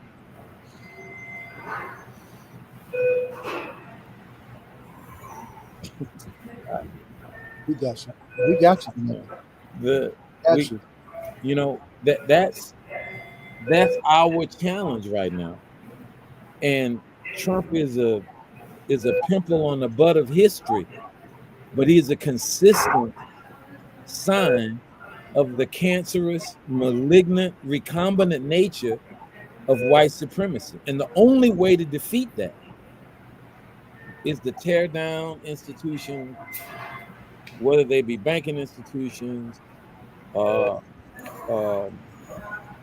carceral institutions, religious institutions that are built upon the notion of supremacy and not humanity, right? We got to empty those churches or mosques or whatever they are that are built on violence, that are built on these notions that we know are dead end, and to support those institutions and found those institutions. Almost 90% of the HBCUs that were founded at the time of emancipation. And there are only a handful of educational institutions that have been founded in the 100 years since that. Fannie Lou Hamer, Martin Luther King. I don't know what to tell you, but that our work is that work, and it's a twin work. It's a twin work, and we cannot spend our time fighting over petty things between quote unquote liberals and progressives, while our enemies build and rebuild institutions and media centers that are designed to do nothing but destroy us. But there must be a reckoning for Black people who have betrayed us. And just like we shouldn't be buying Goya beans in the grocery store because Goya supported Trump, or eating Chick-fil-A, or King and them gave us a model. We shouldn't be paying people to oppress us. But we have to build alternatives so people have alternatives to survive and thrive. So I don't have all the answers, but I do have the blueprint for it because it was bequeathed to me, sir, by the generation we have been talking about this evening. Yes. And Yes. I don't have no Goya beans in my house. I drive past Chick-fil-A, no matter how much I love the lemonade, that I boycott companies that support political ends, right? I don't buy Procter & Gamble stuff, right? You understand? Yes, I mean, sir. Yes, sir. so I'm not so caught up on Trump as I am laser focused on breaking out and attenuating the strands of people that I am paying to oppress me and incarcerate me. And that those people can be ministers of the gospel and cloth that are broken as much by white supremacist notions of who God is and what righteousness is, and ignorant willfully of what it is not. So that's what I'm saying, Baba. We have to be more sophisticated and determined and creative about those two things: tearing down institutions that are built to destroy us, and building up smaller but more honest and nurturing institutions that are emergent. I'll stop there. Beautiful. Beautiful. Ed, you've been quiet. Let me add this. There's this one more thing. What I'm saying is that there are Black men who were formerly incarcerated that are doing more than people that are Ivy League educated and being given positions, right, in prestigious institutions for our people. And yet there's more criticism of these men that are doing things for other incarcerated men, that are working in Camden, that are working in Patterson, that are working to clean up the streets here and to mentor and educate our children, than there are of quote unquote decent preachers. You should have seen. Yeah, listen. We just did the Criminal Justice Working Summit down at Monmouth University. The brothers and the sisters coming back ran the show. They were on display. They were putting in their work, and having when 20 years ago when it was first put together, most of them were inside. Didn't know when they were getting out. But now that they out and clear on purpose, and clear on faith, and clear on their responsibility. People like John Lewis and Diane Nash, people like John Lewis and Diane Nash and Shuttlesworth, and they left college to go into the street. Yes, sir. And then went back to college to finish their educations and stuff. You understand? But yes, they were clear about their missions. I have taught at Rutgers. I have taught a few seminars at Princeton. I've taught at the College of New Jersey. I think I've taught at 4 or 5 colleges. By far, the best students with the best attitude toward reading and understanding were the 1,250 men and women that I taught in the criminal justice system, that were in Southwoods, that were in Yeah, Rahway, that were yeah, in that's Florida. right. They were more serious, more determined, more thoughtful, more creative, more historically aware. No, they weren't perfect, but they were extraordinary.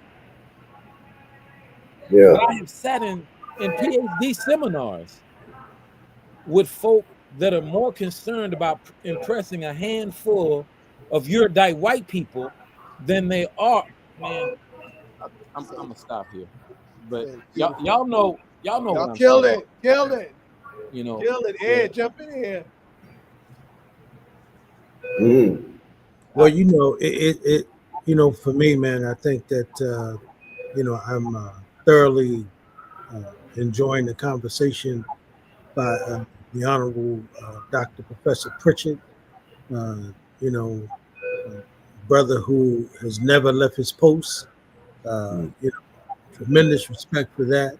He sold into so many lives, man, that you know, it's too many to count. And I would hope that he's proud of us, because every time I hear him talk, man, I'm even more impressed that I didn't spend more time talking to him as I was moving along. And I think that having Brother Toby on, you know, I feel the struggle, right? I feel that.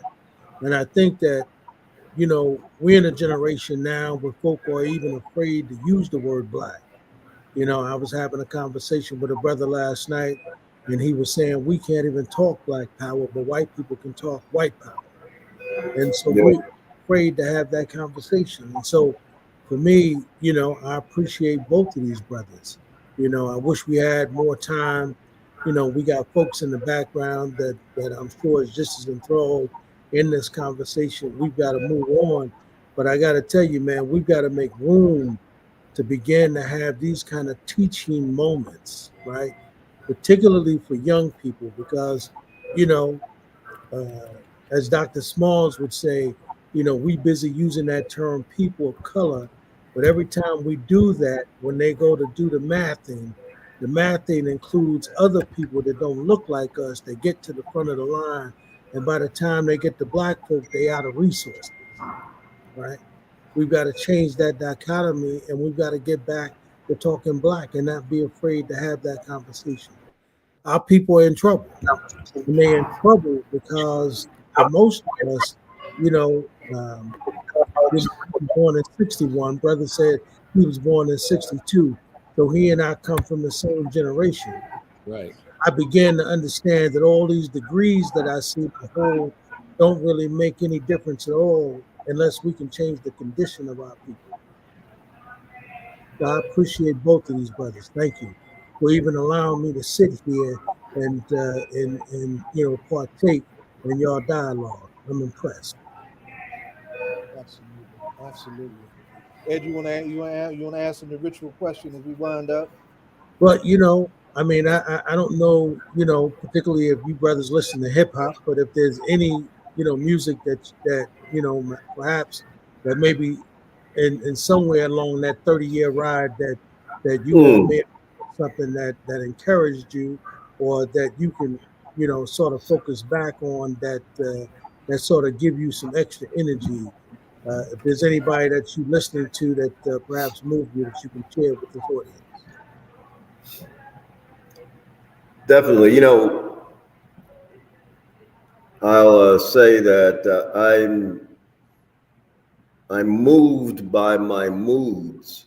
I need mood music. So if I'm in a certain mood, I want to pull something from here or there, from the past or from the present, so that I'm always going to start with What's Going On by Marvin Gaye, but I'm going to move it up to the present. And I would say this, in some of my classes now, I may start in the Intro to Africana Studies. Each week, I'm going to be picking a different genre of music and ask the students, what does this mean to you? Because too often they will dismiss anything that's not contemporary, number one, and they don't get it. So But in the modern sense, I'm going to go with Tupac and Dear Mama speaks to me.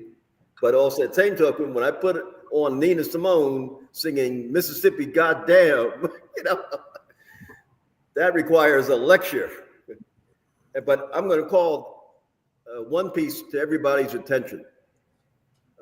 This is going to be a piece of jazz, Charlie Bird, and in certain moods for tranquility and peace, jazz can do it all. But he has a piece called Cristo Redentor. Yes. Okay. That when I need to close my eyes and meditate and let God take me where he wants me to be, I'm going to call that to everybody's attention. You go up, you'll probably find it listed on YouTube. Cristo Redentor. In a sense, it is inspired partially by that statue in Brazil of Christ of the Andes, looking at. But beyond that, he brings in his soulful genius, and you let it touch your spirit and your soul. So those are my three pieces tonight, covering once again my moods and a lot of history. Toby, what say you? Man, Reverend Dr. Pritchett and I are such kindred spirits who have not met. It's ridiculous. But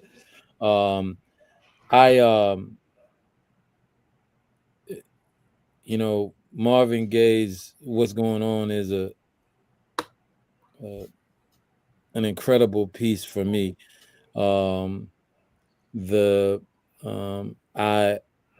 I compel myself to listen to the genius Kendrick Lamar because of the way Lamar draws on history and the tableau and in his illusions. They are intergenerational.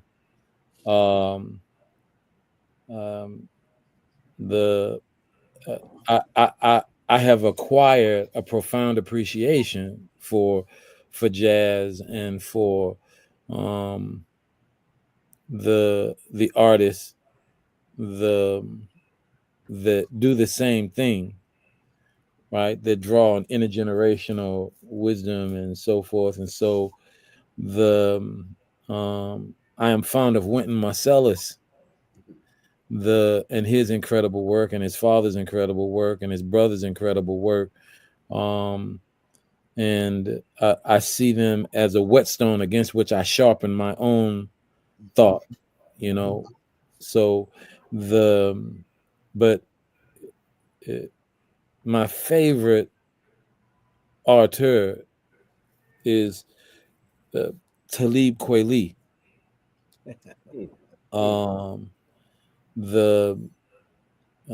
He and Mos Def speak to my hope for the coming generation. That their words and their fusion of jazz, fusion jazz, hip hop, and funk, never fail to lift me. So Mos Def and Talib, their work, which is itself from the mid-90s. You know what I mean? That's like old school. When I teach my classes, I do this thing called creative exchange, where I have everyone in the class, whether they're 70 or 17, to share their favorite song and say why, right? And so I learn a lot from this generation, from artists like Rod Wave and NBA Youngboy, and I force myself to listen and hear what they are saying and what this generation is hearing. But the linkages between our musical tradition are there. It's all literally soul music. Yes, It's all soul music. That's right. So I'll stop there, man, because you started a whole nother conversation. We could spend a couple hours. Oh yes, absolutely. And no doubt about it. It was a pleasure having both of you. I miss our little sister. Y'all would have loved this little sister that was supposed to be on with you, because she's a ball of fire, and we don't see that much in her age set as clergy, with the kind of clarity and conviction that this young lady has. So I'm looking forward to bringing her back. I'm talking about Reverend Keyanna, who's down there, right in the heart of all those Cop City protests in Atlanta, in Kingtown. That's right. Great little sister that I'm very proud of. She's from up this way. I'm very proud of her. Yeah. But we missed her to a medical emergency. So thank you, brothers, both. Thank you. Dr. Pritchett, remind everybody about January 20th, about the event this year. Thank you. I see you did post up the link Yes, that just sir. came over MSN, I believe. Once again, I would ask everyone if you'd be interested. We do run since our 7th annual Martin Luther King Day Symposium at Seton Hall. It is free and open to the public. We start at 9 in the morning. We'll run through 4 o'clock in the afternoon. And just about thank you for posting that. Just about everything that we can look at in Dr. King's life, we'll take a look at, including this year. We have colleagues coming in from the law school. We will have an entire panel on returning citizens. We will have our first-year scholars looking at Dr. King's leadership. And we also normally will have someone looking at, racism, classism, and so forth. Yeah. But it's a lot on our agenda, but we are so pleased to be offering that. It is open to the public. If you are a teacher or a professional who's accumulating continuing educational units, CEUs, those could be available to you. And if you are an undergraduate student who happens to be at Seton Hall, we can offer you 1 college credit for your attendance at the entire day. So we look forward to seeing all of you on Monday. And also, God willing, just to remind you of Baba Zaid's comment about the march that will be on that Saturday. Right. It's so important that indeed you have the right to assemble in America, the freedom of speech. You have the right to march. So exercise those rights before they are taken away from all of us. Yes, sir. March to defend those rights. Yes, sir. Thank you, Brother Pritchett. We definitely want to send our prayers, man, and support to the family and you and your queen, my brother. If there's anything we can do, brother, just hit us up, man. We're there. Thank you. I will convey that to her in a moment. Yes, sir. All right, my brothers. We thank y'all. Beautiful set. Beautiful set. Loaded night on all politics local. So we get the brothers to pop in now. Let's have this come. Oh, we got them all mixed up again. Well, she actually been there for a while, brother. You know what I mean? Yeah, I know. And in fact, Doshon is, I see him there, but he's not, There's Doshon. Camera. Oh. So I'm not Y'all sure. Need to come on camera. I don't know if they on camera. They, you know what I mean? So they were. Yeah, they got to come. Camera, we'll pop them in, but Well, let's go with let's go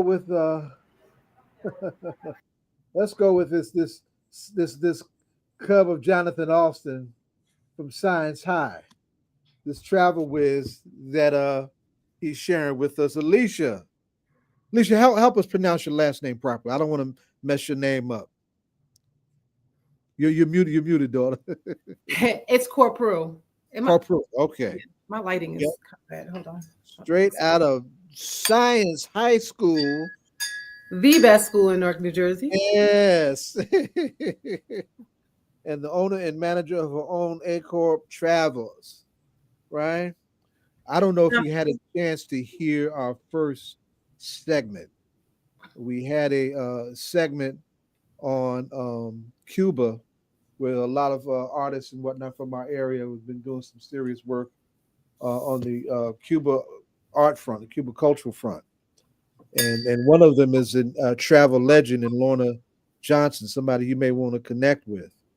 But the great Jonathan also said that you have a great story that brought you to this business. Now our time has gotten a little truncated, but I want you to tell us in a few minutes about your journey into the travel industry and what brought you, to this space where you have been around the world now several times and are bringing people around the world, and why that's so important. Okay, so I love to travel. I start off with talk about my regular day job is in the travel industry, but more on the back end logistics side. So I do pricing, forecasting, and control the demand and supply of it. So I've been doing that for a while, but the last couple of years I decided to do travel, become a travel agent and own my own travel agency. This actually wasn't a goal of mine, but it kind of fell into my lap and it made all of the sense. Just because one, I'm always giving people advice anyway, and people are constantly coming to me, and I love to travel. I love everything about it, right? I love photography. I love to travel. I like to visit different places. So everything kind of came together and made sense. Wow. Mm-hmm. Was there any particular trip or place in the world that sparked you? So, well, my first overseas trip was to South Korea, but that was to visit my cousin. Her husband at the time was stationed over there. So that was my first trip. That was while I was still in college. So I was young, so I didn't really explore and do as much as I would do now. But I say one of my greatest trips to this day is South Africa. That trip had a little bit of everything, right? I did Joburg, I did Cape Town, and I did Durban, which is like the Miami of South Africa, right? So that trip literally had everything, right? You think about culture, you think about culture, you think about history, right? Nelson Mandela, the Apartheid Museum, think about nature, Cape of Good Hope, Table Mountain, the animals, you think about safari. It had everything you could think about in the trip, including the nightlife, right? Which was great. And the food was amazing. So, sometimes you travel for certain places for certain reasons, right? Like if you go to the Caribbean, you just want to relax. You just want clear water and to relax, right? But South Africa was everything, right? I had the beach, I had the history, I had the nightlife, I had the good food. It was a combination of everything that you can expect in a trip. Let me ask you this. What year was that for you? I don't know. It might have been 2017. So that's recent. That's relatively recent. I'm going 16 or 17. Yes. I don't know if you can see the screen, but the great Lawrence Hamm is next to you on the screen, and he and I both cut our teeth in civil disobedience doing anti-apartheid work. That's how we met back in the 70s. And Dima, have you been to South Africa yet? No, he hasn't been. Neither one of us have been. No, my daughter has been to South Africa. She spent a whole year. Nia spent a whole year in South Africa. I think she attended Witwatersrand University. I think that's where she was, and she was a journalistic student, and she wrote for a couple of the newspapers in South Africa. Yeah. So and it was pretty dangerous. I hate to say that. I know we want to put the best foot forward, but when she came home and told me her stories. Now this wasn't recently. Let's see, Nia's been out of college for at least 10 years or more. So this was back some time ago. But some of the stories she told me, it's pretty rough. It's a rough ride. Well, let's stay there for a minute, right? Because we're in a town that is out in front of community-based violence intervention. We're out in front of gun violence reduction. We're showing other places in the country how to combat that, right? One of the things that happened in South Africa because of the political divide when it came time to take over, some of the forces who were involved in armed struggle, right, were not integrated into the new society, and those men and their frustrations and those guns created a different kind of problem, right?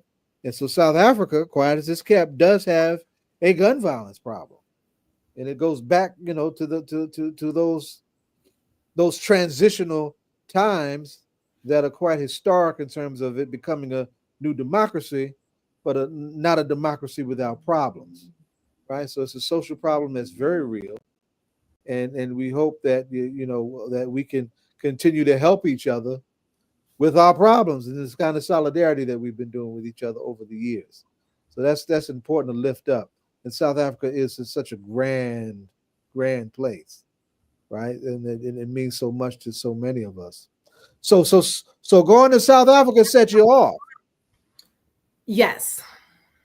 So now since South Africa set you off, where has it taken you in terms of some of your more fulfilling travel escapes, if you will? I mean, I've been pretty much a lot of places, right? I've been to Egypt, so I went to go see the pyramids. I went to Petra around the same time. So I went to Jordan, the Dead Sea. That actually was more eye-opening than the pyramids was to me. It's like a whole city in the mountains that was carved eons ago, right? Like it was mind-blowing. So again, places like that, it's just like you go for certain reasons, right? You go for the experience, you go for the history, you go for so you don't look at, I'm not looking for much outside of that, but even within that, it ended up being like a really great trip. Now what did that let's you're a young, talented, beautiful Black woman, right? Sometimes that, it's important to, when you're going around the world, you're going from going to the store to going around the world. As a Black woman, you got to be careful. Right. Absolutely. It's interesting you say that, right? Because a lot of people who they know that I'm traveling, oh, it's not safe, you should travel. I mean, granted, to be aware of everywhere. But I also think growing up in Newark, it just gives you a sense of awareness, right? For example, even in Europe, they're known for pickpocketing, right? Certain places I don't let certain family members get too close to me. So I'm very aware of my surroundings, right? And not to say that nothing can happen to me. Something can happen everywhere, but I'm very vigilant. I'm very aware. I do my research, certain areas that I know are safer to go to, and certain things, I'm not walking around swinging my purse. Just be vigilant, like looking around. Like I always travel with like a fanny pack or stuff inside. Like I'm not sitting there swinging a purse. It's just some things that just travel smart, right? Same thing here, or going to any inner city in here, right? You're not going to go to Chicago and just holding a laptop in your hand, walking down the street. It's just certain things that you just know not to do, right? And I'm saying that is in terms of the importance of when traveling, the question of preparation, how important that is, and looking for travel agents, right? The question of travel agents that do the work in terms of preparing you for where you go, and why that's so important. Are there any places that you're looking at going to and taking folks to that you have not gone to yet? So I have not gone to Ghana. It's on my list. I was personally supposed to go for my friend's 40th, but then COVID happened, right? So that kind of killed those plans, but I want to get to Ghana. I've been to Egypt and I've been to South Africa, but I feel like to step foot on like Africa, in a sense, right? So Ghana is a dream of mine. My stepmother, she was Nigerian, and she wanted to take us to Nigeria after my dad passed away, but she shortly passed away a month later. So I wasn't able to get that opportunity to go with her, right? So I feel like I just wanted an opportunity to go to a different part of Africa to experience the culture and just a different part, right? South Africa is it's different, right? Like when you tell people you've been to Africa and they say South Africa, they're like, oh, that don't count. I mean, it is Africa, but it's different. Why wouldn't that count? Why? No. I'm just saying based on what people say. People say that because, well, South Africa is it's apartheid was not that long ago, right? So it's places where you could feel like you're walking in Livingston, right? Short Hills. Then there's places where you feel like you're in Newark. It's very much still very diverse, right? Like you go to certain areas, and it's segregated still. Yeah. You know, I stayed in 5-star hotels, so the area that I stayed in is predominantly white, right? But even like when we're shopping and stuff, asking for business cards to support locals, and you know, when you ask, I remember being in the store asking a lady for her business card, and she's like, "Oh, I just want to let you know we don't own this." I said, "Oh, okay." Say no more. So can we talk about your travel agency? Can we talk about your company? How old is your company? What is the goal that you're setting? Where is it located at? And who are some of your clients? So I've been doing this for 2 years. Again, but I've been traveling forever. So I've been doing this for my LLC was created 2 years ago. I'm located in Bloomfield, New Jersey. My clients right now is a little bit of everybody, right? Although I'm starting to get more into the group trips, family reunions, family trips, because that's where a lot of times where people need me, right? It's to try to organize 50 people going on a trip. That's when travel agents come in handy, right? Somebody help organize the due dates, the payments, and just making it very smooth. But I've booked people internationally. Colombia, all types of different countries, South Africa. I was getting ready to ask you about some of the black spaces in Latin America. We were talking about Cuba earlier. Colombia also was a good spot. I enjoyed Colombia too. And I've been to Cuba too. I went to Cuba. What year? I'm not sure what year it was, but Obama was still president. So that's when they first started kind of letting people go to Cuba, but it was no direct flights yet.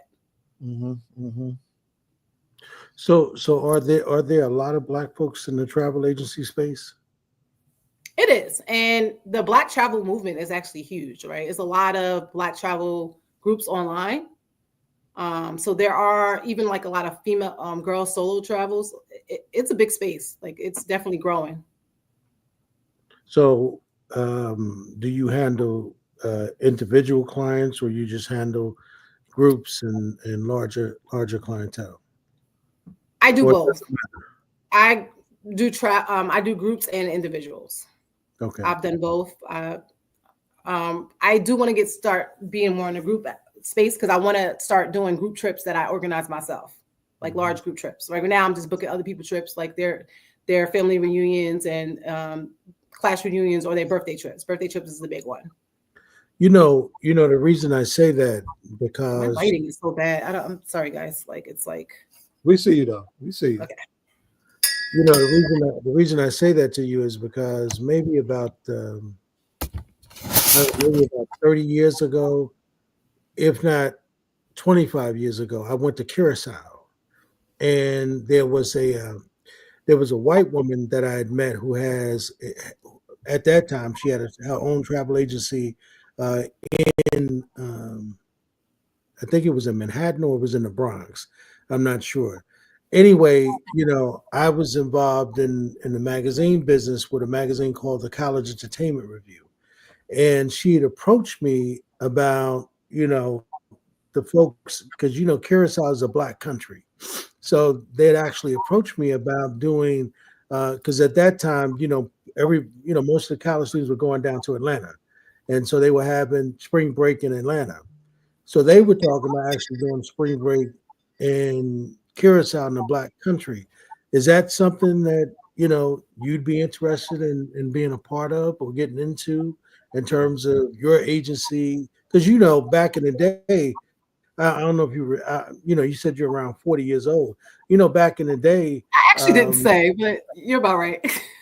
Well, you said your 40th birthday, so I. Okay, my bad. And I'm trained to hear things, so I'm sorry. I'm trained to remember when people talk. So, but Sinbad used to do trips. I mean, he used to actually take people to the island, right? And he would partner with certain black travel agencies and so forth. And I'm saying, since you have a 2-year travel agency and, and those kinds of things, I'm thinking, outside the box when I was approached by that white woman in terms of, and they, they invited us to Curacao, they showed us the country, and, we were, and then some brothers actually began to compete for that business that, for me to be involved, to do it actually in Mobile, Alabama. Right. So they were competing to actually get it done down in Mobile, Alabama. So I'm just thinking, you got a 2-year-old agency. Is that something you think you'd be interested in? Absolutely. Absolutely. So you know what you should do? You should put your information in the chat so that people know how to get in touch with you, right? And so that we can let folks know who you are and where you are. I appreciate that. I definitely will.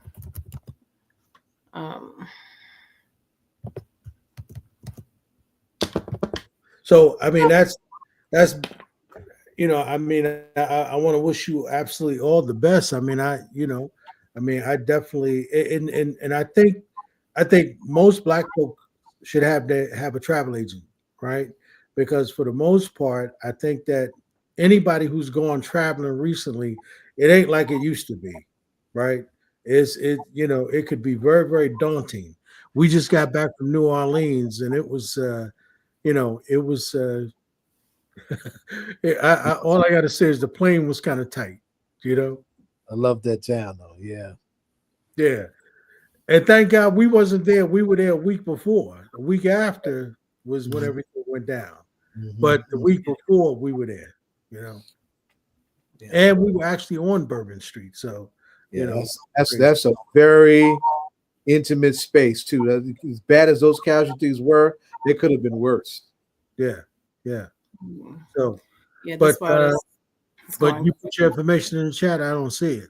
Yeah. Oh no, I was typing, but then you was talking. So. Oh, I'm sorry. Yeah, I know it's difficult to talk and type at the same time. So, but when she put her information in the chat, I guess we'll So I wind up with you, Alicia. We got to ask you this. Now, in the land of hip hop, you're trying to get your head right to get your work done. Who inspires you? Who gets you going? Who gets you flowing? So I'm a 90s girl. So all my music I listen to is 90s. And all the 90s music is the Lauryn Hills of the world. Okay. That is my go-to. I don't listen to anything new in the hip hop space, really. Even the R&B, I'm straight 90s old music. All right. Yeah, I'm a 90s, true and true, die hard. I will recommend Doechii if you don't know about her. Okay. Doechii, nope. Doechii, Doechii. Dope. Okay. Yeah, that's I'm all about 90s hip hop, but she's dope. Can I bring up something real quick about travel? Sure. Because a lot of people, worry about finances and like it's so expensive and stuff like that. One thing I always tell people, and I don't get anything from promoting this, is to get a travel credit card, right? To me, that has funded a lot of my trips. Even this past winter, like my niece is stationed in Germany. So for the last 2 years, every Christmas I spend it with her over there. And, with seasonality, Christmas is one of the most expensive times to travel. But my flight, I use all my credit card points for it. So that is something that people who want to get into the travel space, just get a credit card. That's a travel credit card. I don't use a bank card for anything. I literally swipe my credit card for everything, even if it's like a $2 cup of tea, and just pay it off at the end of the month. Using a bank card is just a waste of money to me. Interesting. And I'll definitely give that some real thought. It makes sense, right? Especially too, right? If something happens to your bank card, it's a hassle to get your money back from the bank. Credit card is just automatic, and if something happens to your credit card, they know before you do. They're calling you for all alert. Yeah. So it's just so much easier. And like having a travel credit card, say if you're renting a car on a vacation, they act as primary car insurance as well. And they also cover your belongings. I know somebody who phone was stolen on a trip and they was able to get reimbursed through their travel card. Do they cover insurance? Insurance on your belongings. I don't believe it's the health portion. They don't cover insurance on the car, though. No. They act as primary insurance on the car. Absolutely. Okay. I personally have the Chase Sapphire, so I'm only speaking from the Chase Sapphire perspective. Okay. But they all pretty much similar now because they all competing in the same space. And I get free TSA pre-check in global entry. Nice. Okay. All right. Well, listen, sis, we want to thank you so much for coming through. We appreciate it. We'll look to have you back and, and talk a little bit more about travel with you. Maybe, help us perhaps, make some moves around the country as well. So thank you very much. Thanks for having me. Sorry about this lighting. It was better when I did the preview. I don't know what happened. All right. No worries. We see you. Thank you. All right. Bye. And Damon, welcome back. We're getting the echo from somewhere. I don't know where that's coming from. It might be me, but peace to my big brothers. Salute to the elders. Good, Hot. Yes, sir. Hot. You were supposed to be on with Doshon and Minister Henry, Brother Hakim Muhammad. They are going to host you on the 25th. And Henry's got an organization now called Prodigal Sons and Daughters Behavioral Healthcare Services. And Doshon is going to interview you like he has interviewed several other special guests for them in that work and whatnot. Before that, we had Dr. Pritchett and Toby Sanders. I don't know if you know Toby. Do you know Toby Sanders? Mm-mm. You should. He's a good brother. He's the dean of, our folks in the Newark community-based violence intervention space. He does a lot of the education work for the Newark Community Street Team. And just a good progressive, king-centered brother who's done a lot of work with folks inside, so he's really, really connected. He's just got a great story. You get a chance to look at the earlier part of tonight's talk, you'll see what I'm talking about. He would have been a great comment. And Keyanna couldn't get on at all because she had a medical emergency. She had to take a family member to the hospital, but that would have been a powerful discussion. I wanted you right in the middle of that, and just to segue to what Hakim is doing and what Doshon is going to do with you. But while we got you, tell us about tomorrow. Tell us about your upcoming speaking engagements and restate, of course, where we're at with this incredible action we're going to do on January 18th. That's a lot, brother. I'm glad to see Hakim. That brother inspires me. I remember. Good to see Ed. And Zaid is always on the case, always out there pushing, man. I tell you, Ed, I'm just glad to see another year, brother. Yes, sir. Absolutely, man. I hit 71. And y'all been asking people about music. I'm gonna say something. It might, I don't know, it might not hit the right way, but as I've gotten, when I was in college, and I was in my 20s when I was in college, I had to have music on all the time. Like I couldn't study without music. It had to be something in the background, or I'd fall asleep, or I'd be distracted. So the most music I probably heard during the years that I was in college. And of course, I was a devotee of Gil Scott-Heron and Bob Marley and all the other brothers that tried to put a message in the music. But now that I'm 71, Ed, do you ever get, because you're not as old as I am, but do you ever get in a situation where you want to hear yourself think, and you got to turn everything off? Yes. Like you got to turn the television off, You got to turn, like you really want to hear yourself think. Yeah. Do you ever get that? I do that all the time. I do it all the time, brother. Turn everything off, you know? Is this an age thing? Is this something that happens as we get older? I don't know. Hakim's the youngest one amongst us. He can answer that for us, you know? Right? No, I'll be 56 on February 3rd, and I get those moments all the time when peace and quiet is the ideal. I want to hear myself think. But peace, P-E-A-C-E, peace. Being at one with self, without outside influences, for me, is what peace is all about. Being able to still your mind and be comfortable and at one with yourself is really a hard feat to achieve. It's not easy because we're so used to outside stimuli, especially when you're plugged into music. You're coming up as a teenager, your early 20s, 30s. Music is the soundtrack for life. So you find yourself reaching outward for quote unquote peace. But the real peace is to be able to turn all that outside stuff off and get one with self. So I have those experiences all the time, brother. That sounds like Zen. That sounds like Zen Buddhism, what you just said, brother. It's meditative. But with regard to the march, yes, we're having this Martin Luther King March of Resistance on Saturday, January 18th, 12 o'clock noon, starting at the Martin Luther King statue, 495 Dr. Martin Luther King Jr. Boulevard in Newark. And for the first time in the history of POP, we've had endorsements from 282 organizations. We will hit that 300. Yes. What's going to be interesting, you know, this is like an experiment.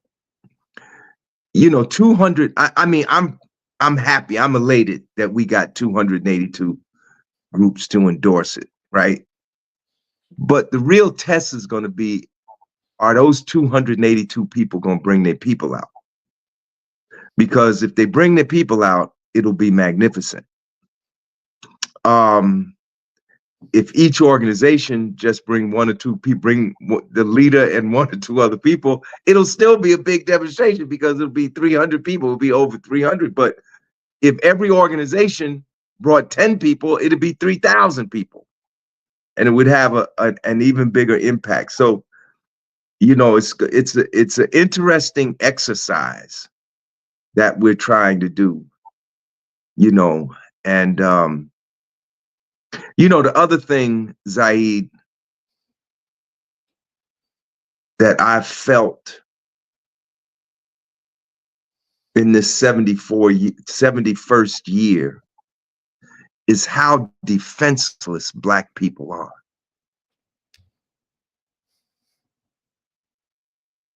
Like we talk about, and rightfully so, that there's a fascist movement in this country. It is. There really is a fascist movement.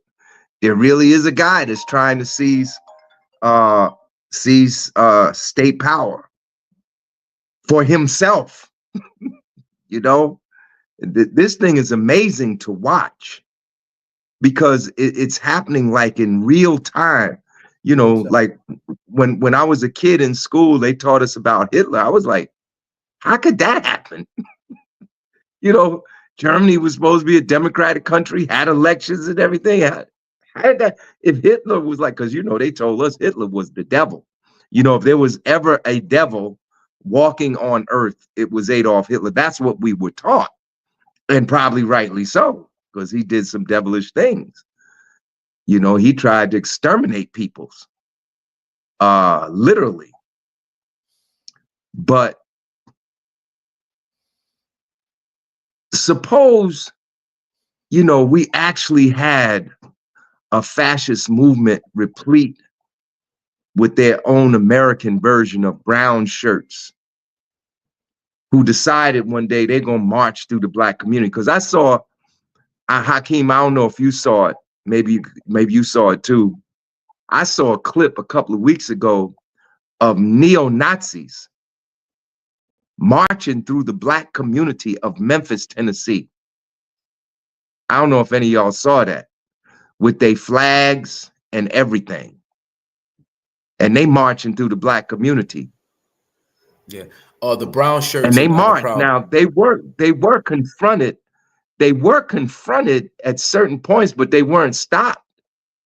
They walked to where they wanted to go. Like some brothers did try to run up on them for a minute, but I mean, it stopped them for a minute, but they picked up and kept going.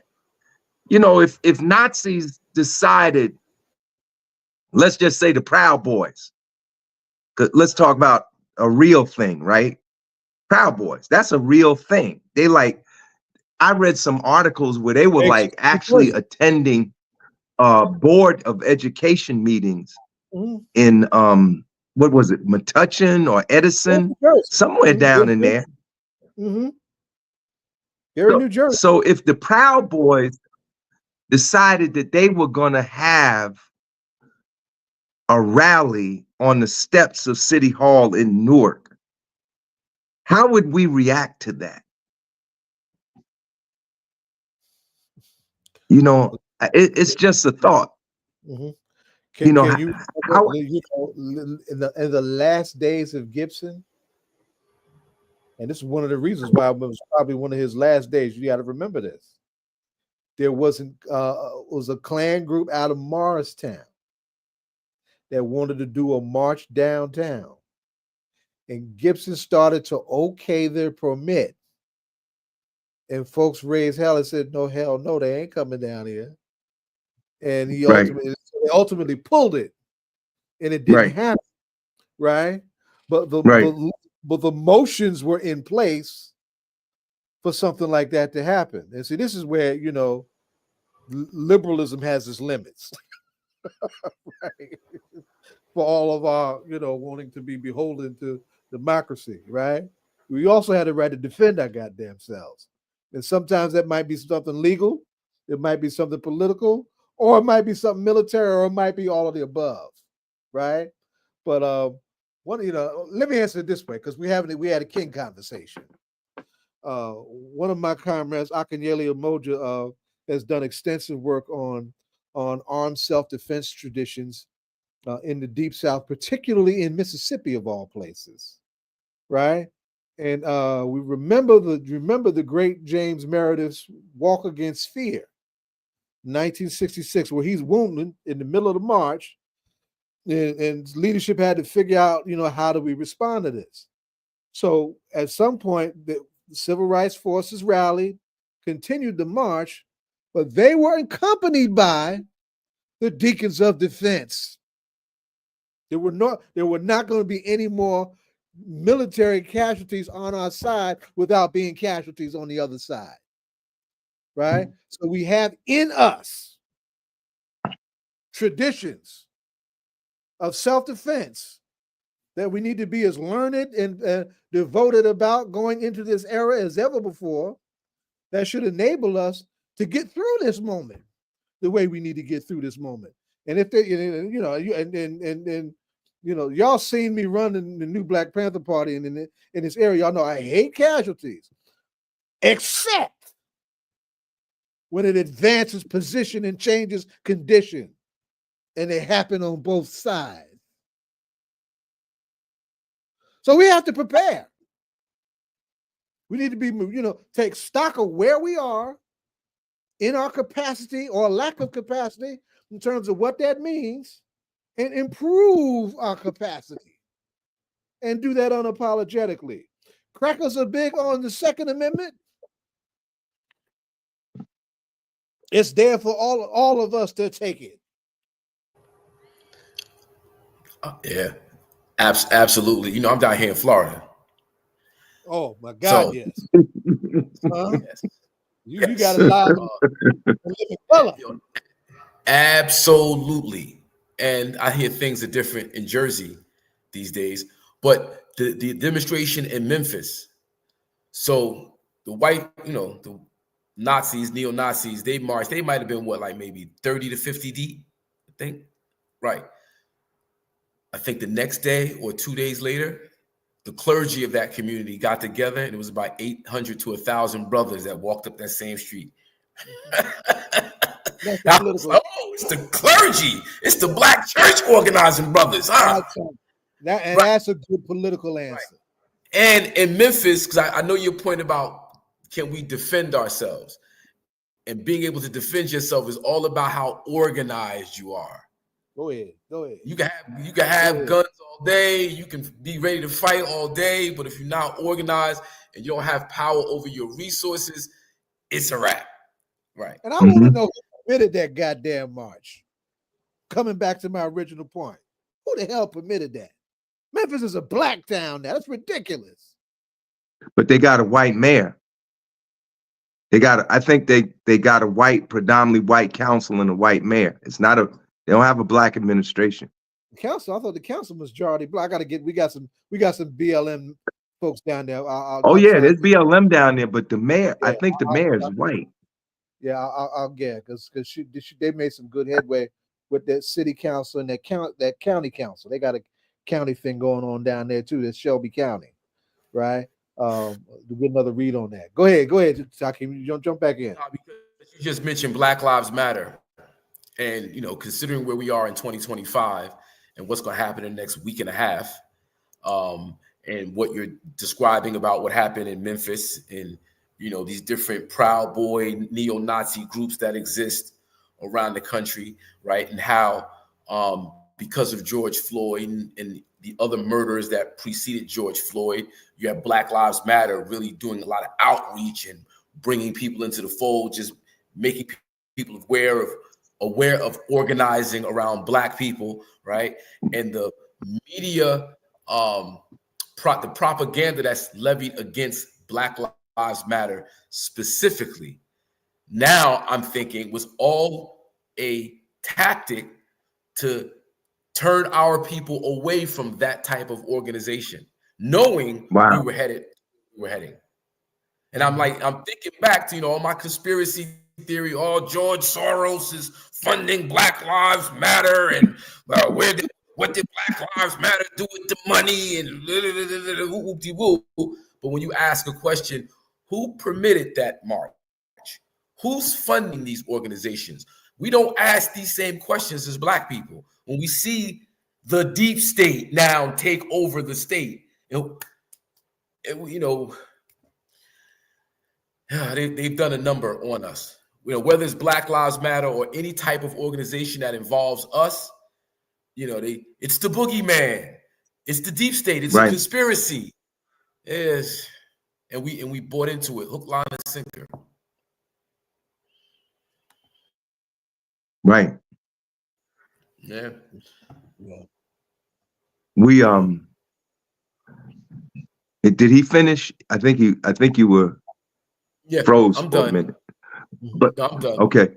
We also having a teach-in tomorrow. Saturday the 11th.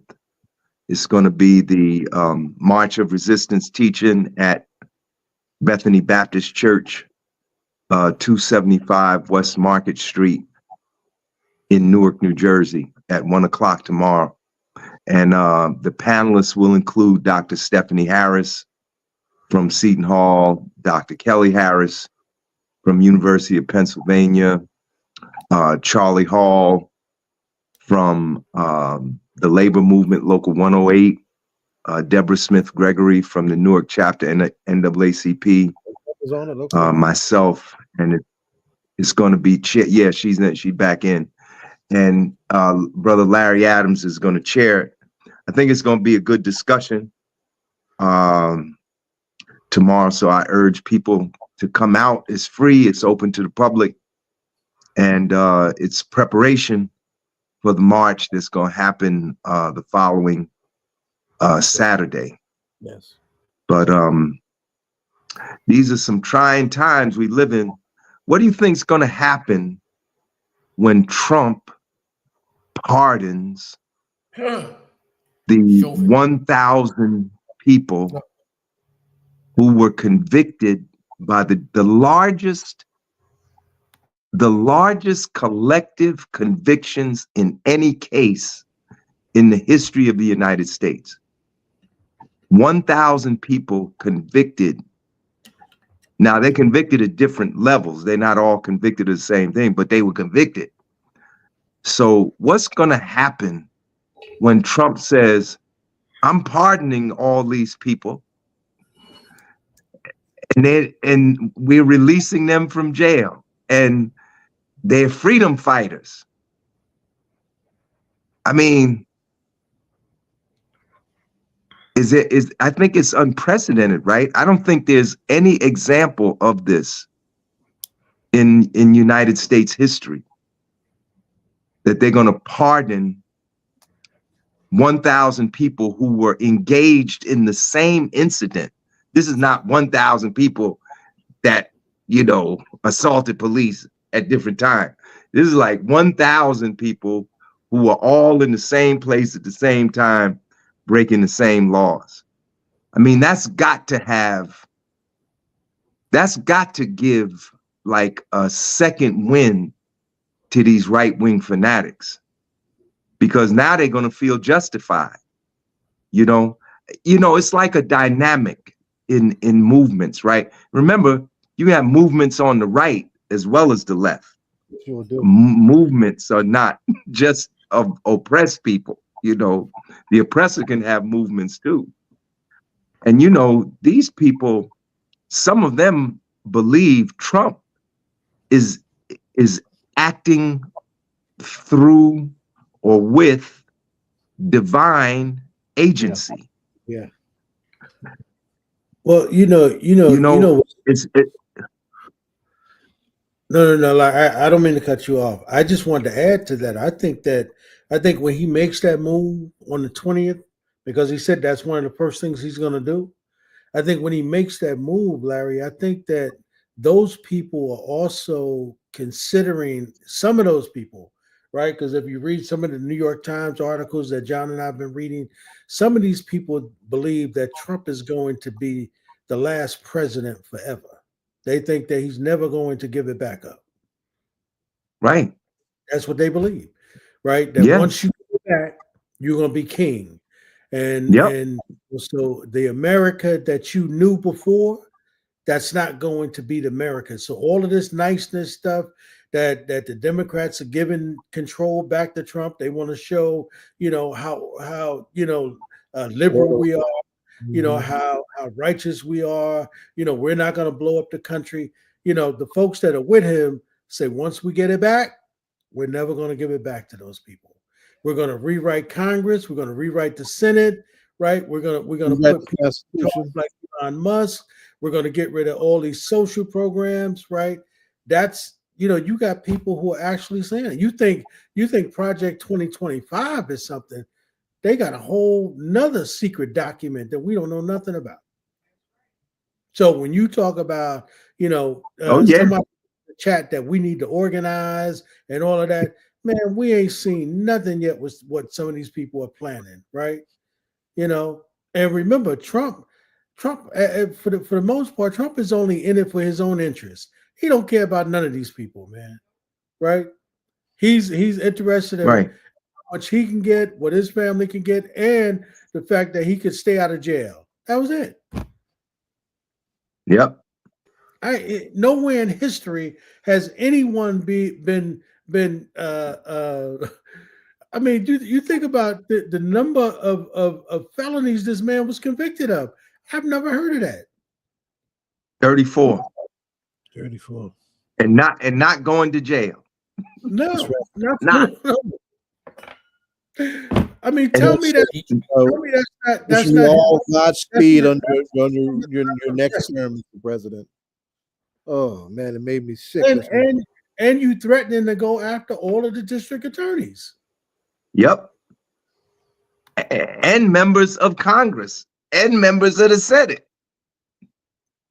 And I'm telling you, Larry, last I heard that threatening people was illegal.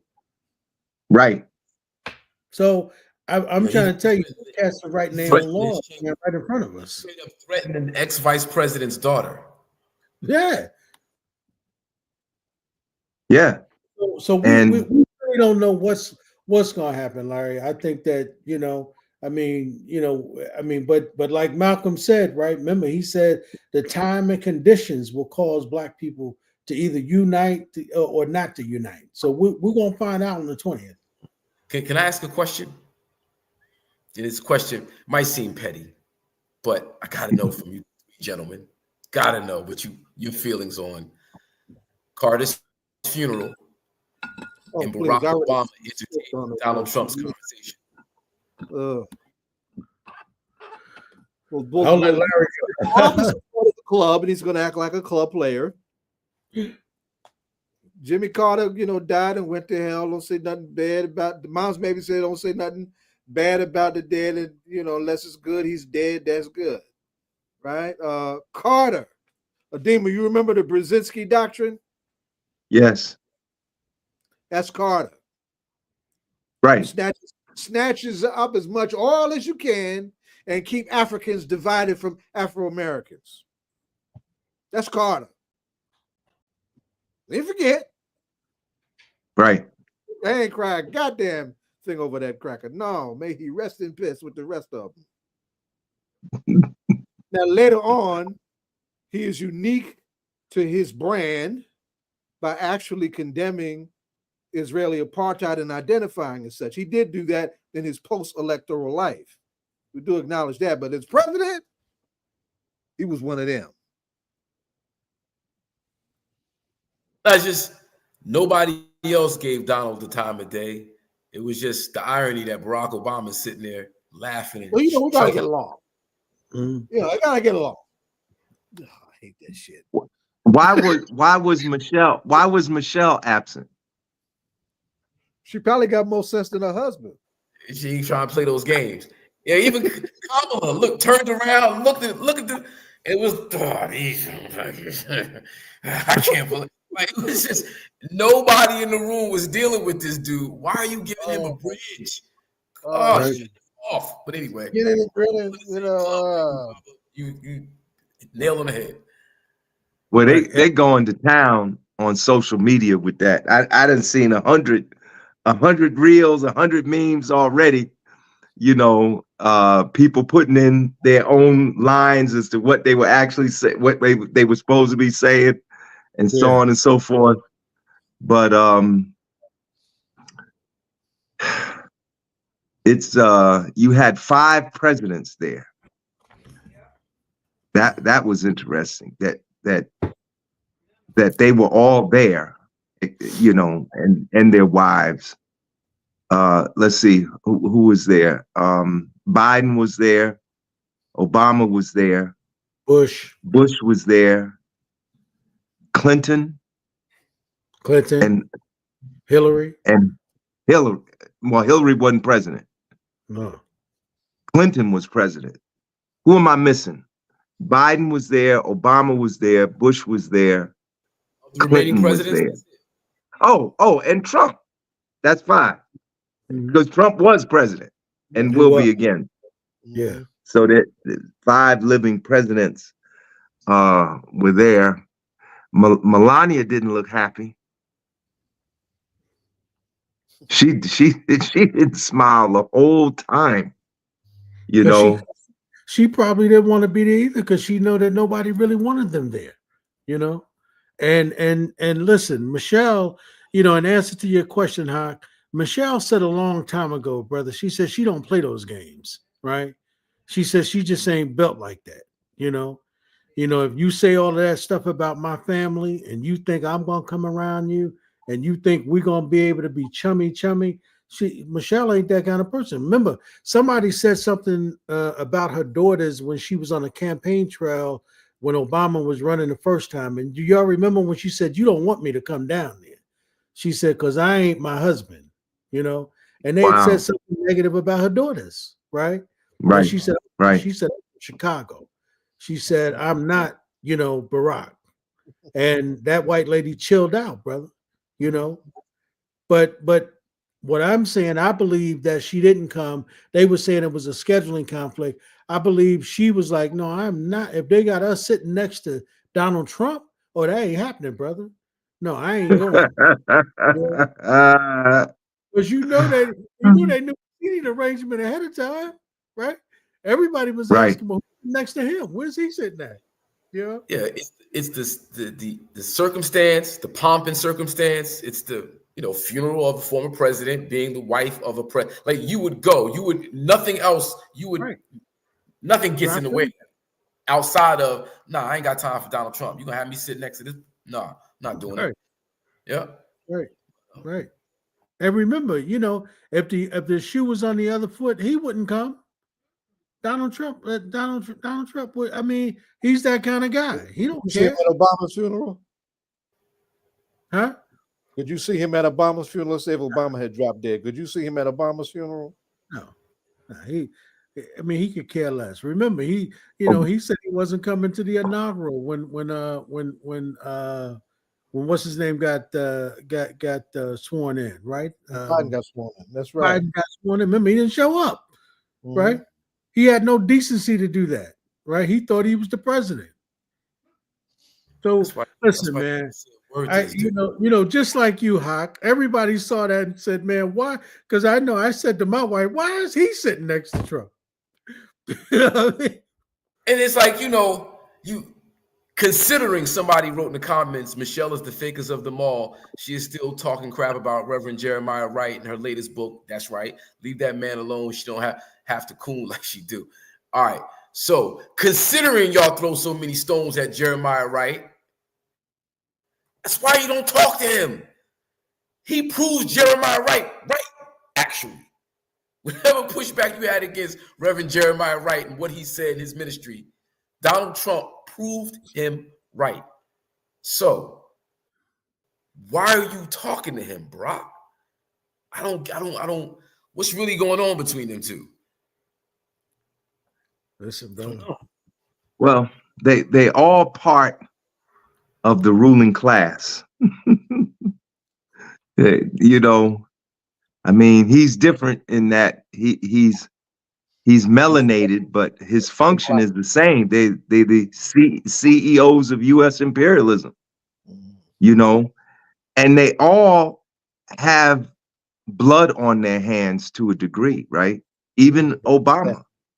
I mean, look at Libya. Obama admitted in his book that he wished he had handled Libya. Do you know they got slave markets in Libya right now? They are selling black right now, not 1865, 2025, January 10th. There are slave markets in Libya, which had the highest standard of living of any African country on the continent. The people have free housing, free education, free medical care under Gaddafi.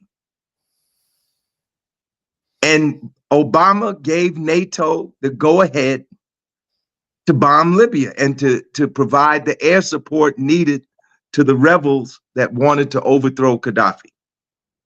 And so Libya is a backwater today. I mean, there are actually before and after pictures. I've seen them. What Libya looked like when Gaddafi was in power and what it looks like now. And it's Obama gave the okay to bomb Libya, and people talk about, I heard some people say, well, Trump is going to keep us out of world war. I don't know. Did you hear his comments about Gaza? He's like, y'all, Israel needs to go in there and finish the job. What he's ready to do is step up all that old Monroe doctrine, gunboat diplomacy, and Panama. Come on, man.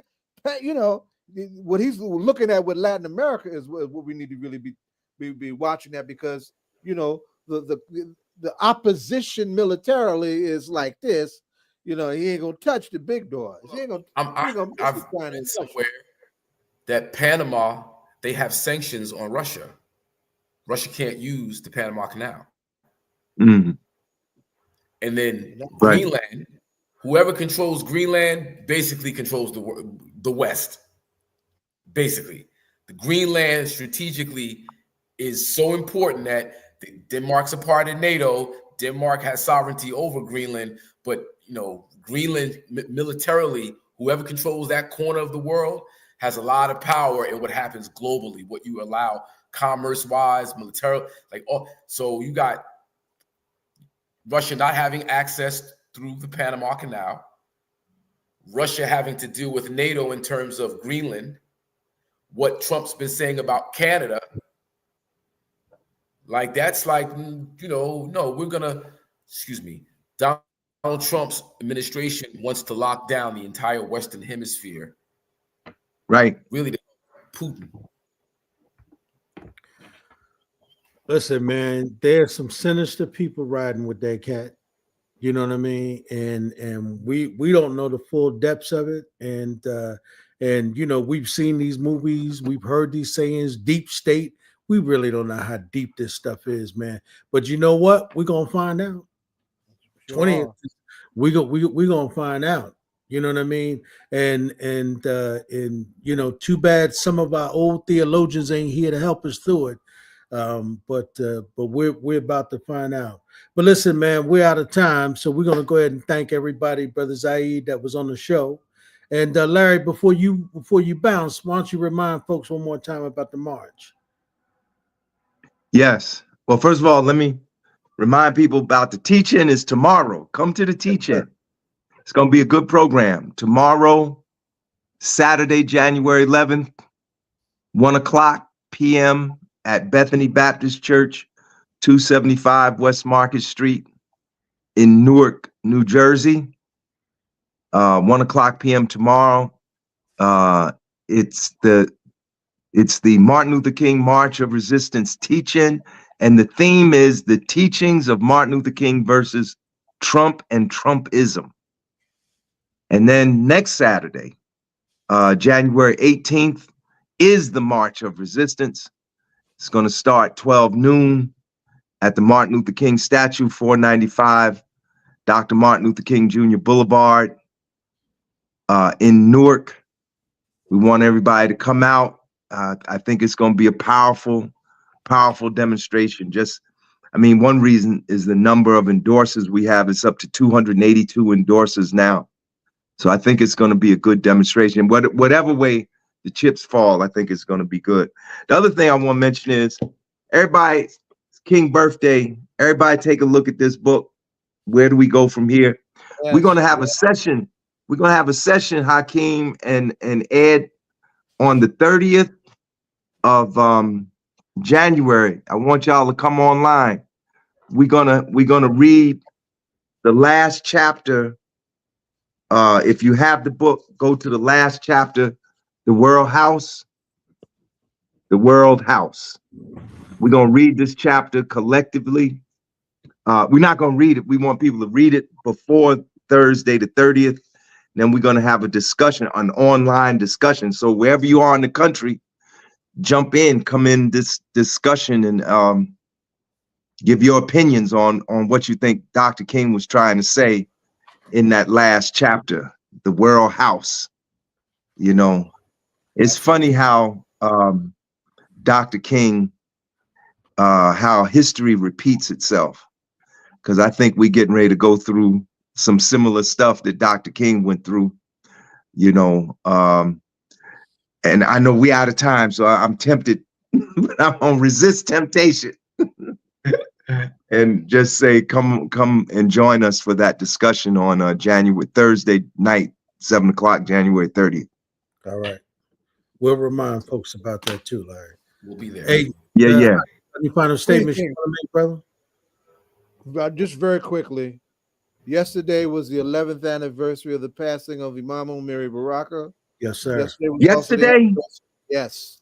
Peace. There was also the anniversary of the passing of our beloved M2 Today, just a few minutes ago, I got word that we lost Jose Chacha Jimenez, the founder of the Young Lords. Rest in peace. And the original Rainbow Coalition up on the Fred Hampton Bay back in the day. Chacha had been sick for a while. He actually used to follow me on Facebook. I was very humbled by him. He was a sweet brother, you know, held the line for as long as he could. But he joined the ancestors this afternoon. So rest in peace and original salute to Jose Chacha Jimenez.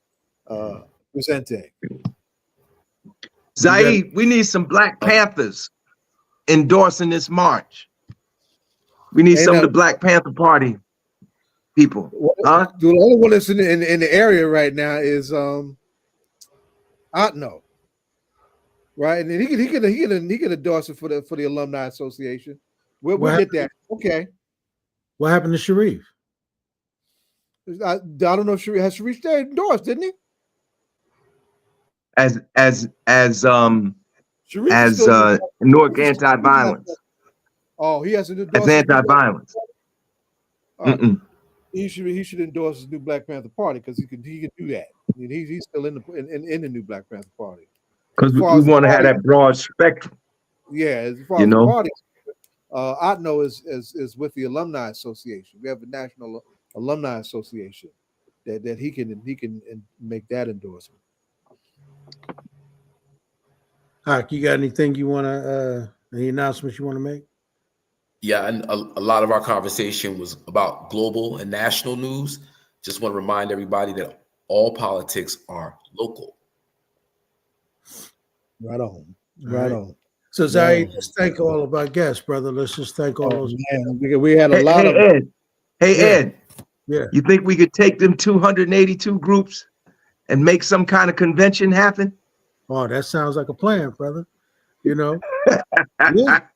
That's the goal, right? You know what I mean? That was the goal. So let's talk about it, Larry. You know what I mean? Let's hope they all show up. You know? Yeah. They show Right. up. That's the thing. Yeah. We'll move from there. You know. But we need to create that emergency response network out of forces like that. That's where we need to go, right? Guests, we had a bunch of them. Cuba session, Mansa Mussa, Ameerah Shabazz-Bilal, Lorna Johnson. The conversation around Dr. King, we had Reverend Toby Sanders and Reverend Dr. Forrest Pritchett, right? We just had one of Jonathan's students, Alicia Corprew, the travel agent, right, and sharing things internationally with us. And of course, we just right in front of us is the great Admiral Chunga Lawrence Hamm and our cultural ambassador, Hakim. And we definitely want to apologize to Minister Henry and to Doshon. We didn't get an opportunity to get to their segment, but we'll look to have them back when they're available to come back on and talk about the program. So our apologies, but we thank everybody for tuning in. We we appreciate all of y'all that come in every week to check us out. This is, of course, as my brother Hak just said, all politics are local. As my brother Zaid said, we'll catch them where, Zai? In the whirlwind. We'll catch y'all in the whirlwind. And you don't stop. Peace. Peace. I'm not sure yet. I might be in DC Friday because we're having a major emergency rally for Imam Jamil. Okay. DC at the U.S. Bureau of Prisons. I don't know if I get back in time. Right. So for this. But you're gonna be here for tomorrow and Saturday. Tomorrow? Or Larry's thing? Next Saturday. Oh, what's next Saturday? What's next Saturday? Next Saturday is Larry's march. Oh, yeah, of course. Yeah. So if you said you're in DC on Friday, you're gonna get back in time for the march at 12. No, I won't. I don't know if I'll get back in time for the show on Friday night. Yeah, no, I got that. So if you don't get back, I'm not staying overnight. Okay. Yeah, it's not gonna start till 3:00, so I don't know what time the hell I'll get back. You know, or we get it down. Yeah. And Zaid, let me ask you a question, man. What happened at that meeting? Did you get a chance to talk with Don at all? I didn't. I wasn't in any meeting with them. No, I'm talking about when you got to the to that Kwanzaa thing that night. Remember Kim and I left? We had both of them say something. I said something in the defense, right? And we had both of them say something. Let me tell you something. Dawn's mother wants to do an NAV style action. I said, you know what? I want you to talk to Dawn as a lawyer. Dawn needs a lawyer. Her mother wants to do that. Her mother wants to do that? My mother wants us to be loud. No problem with that, right? Okay. But Dawn is in a legal situation now. Things are actually moving her way. Hey, Zaid, hold on for a second. In her favor. Zaid, hold on for a minute. This is Kafele.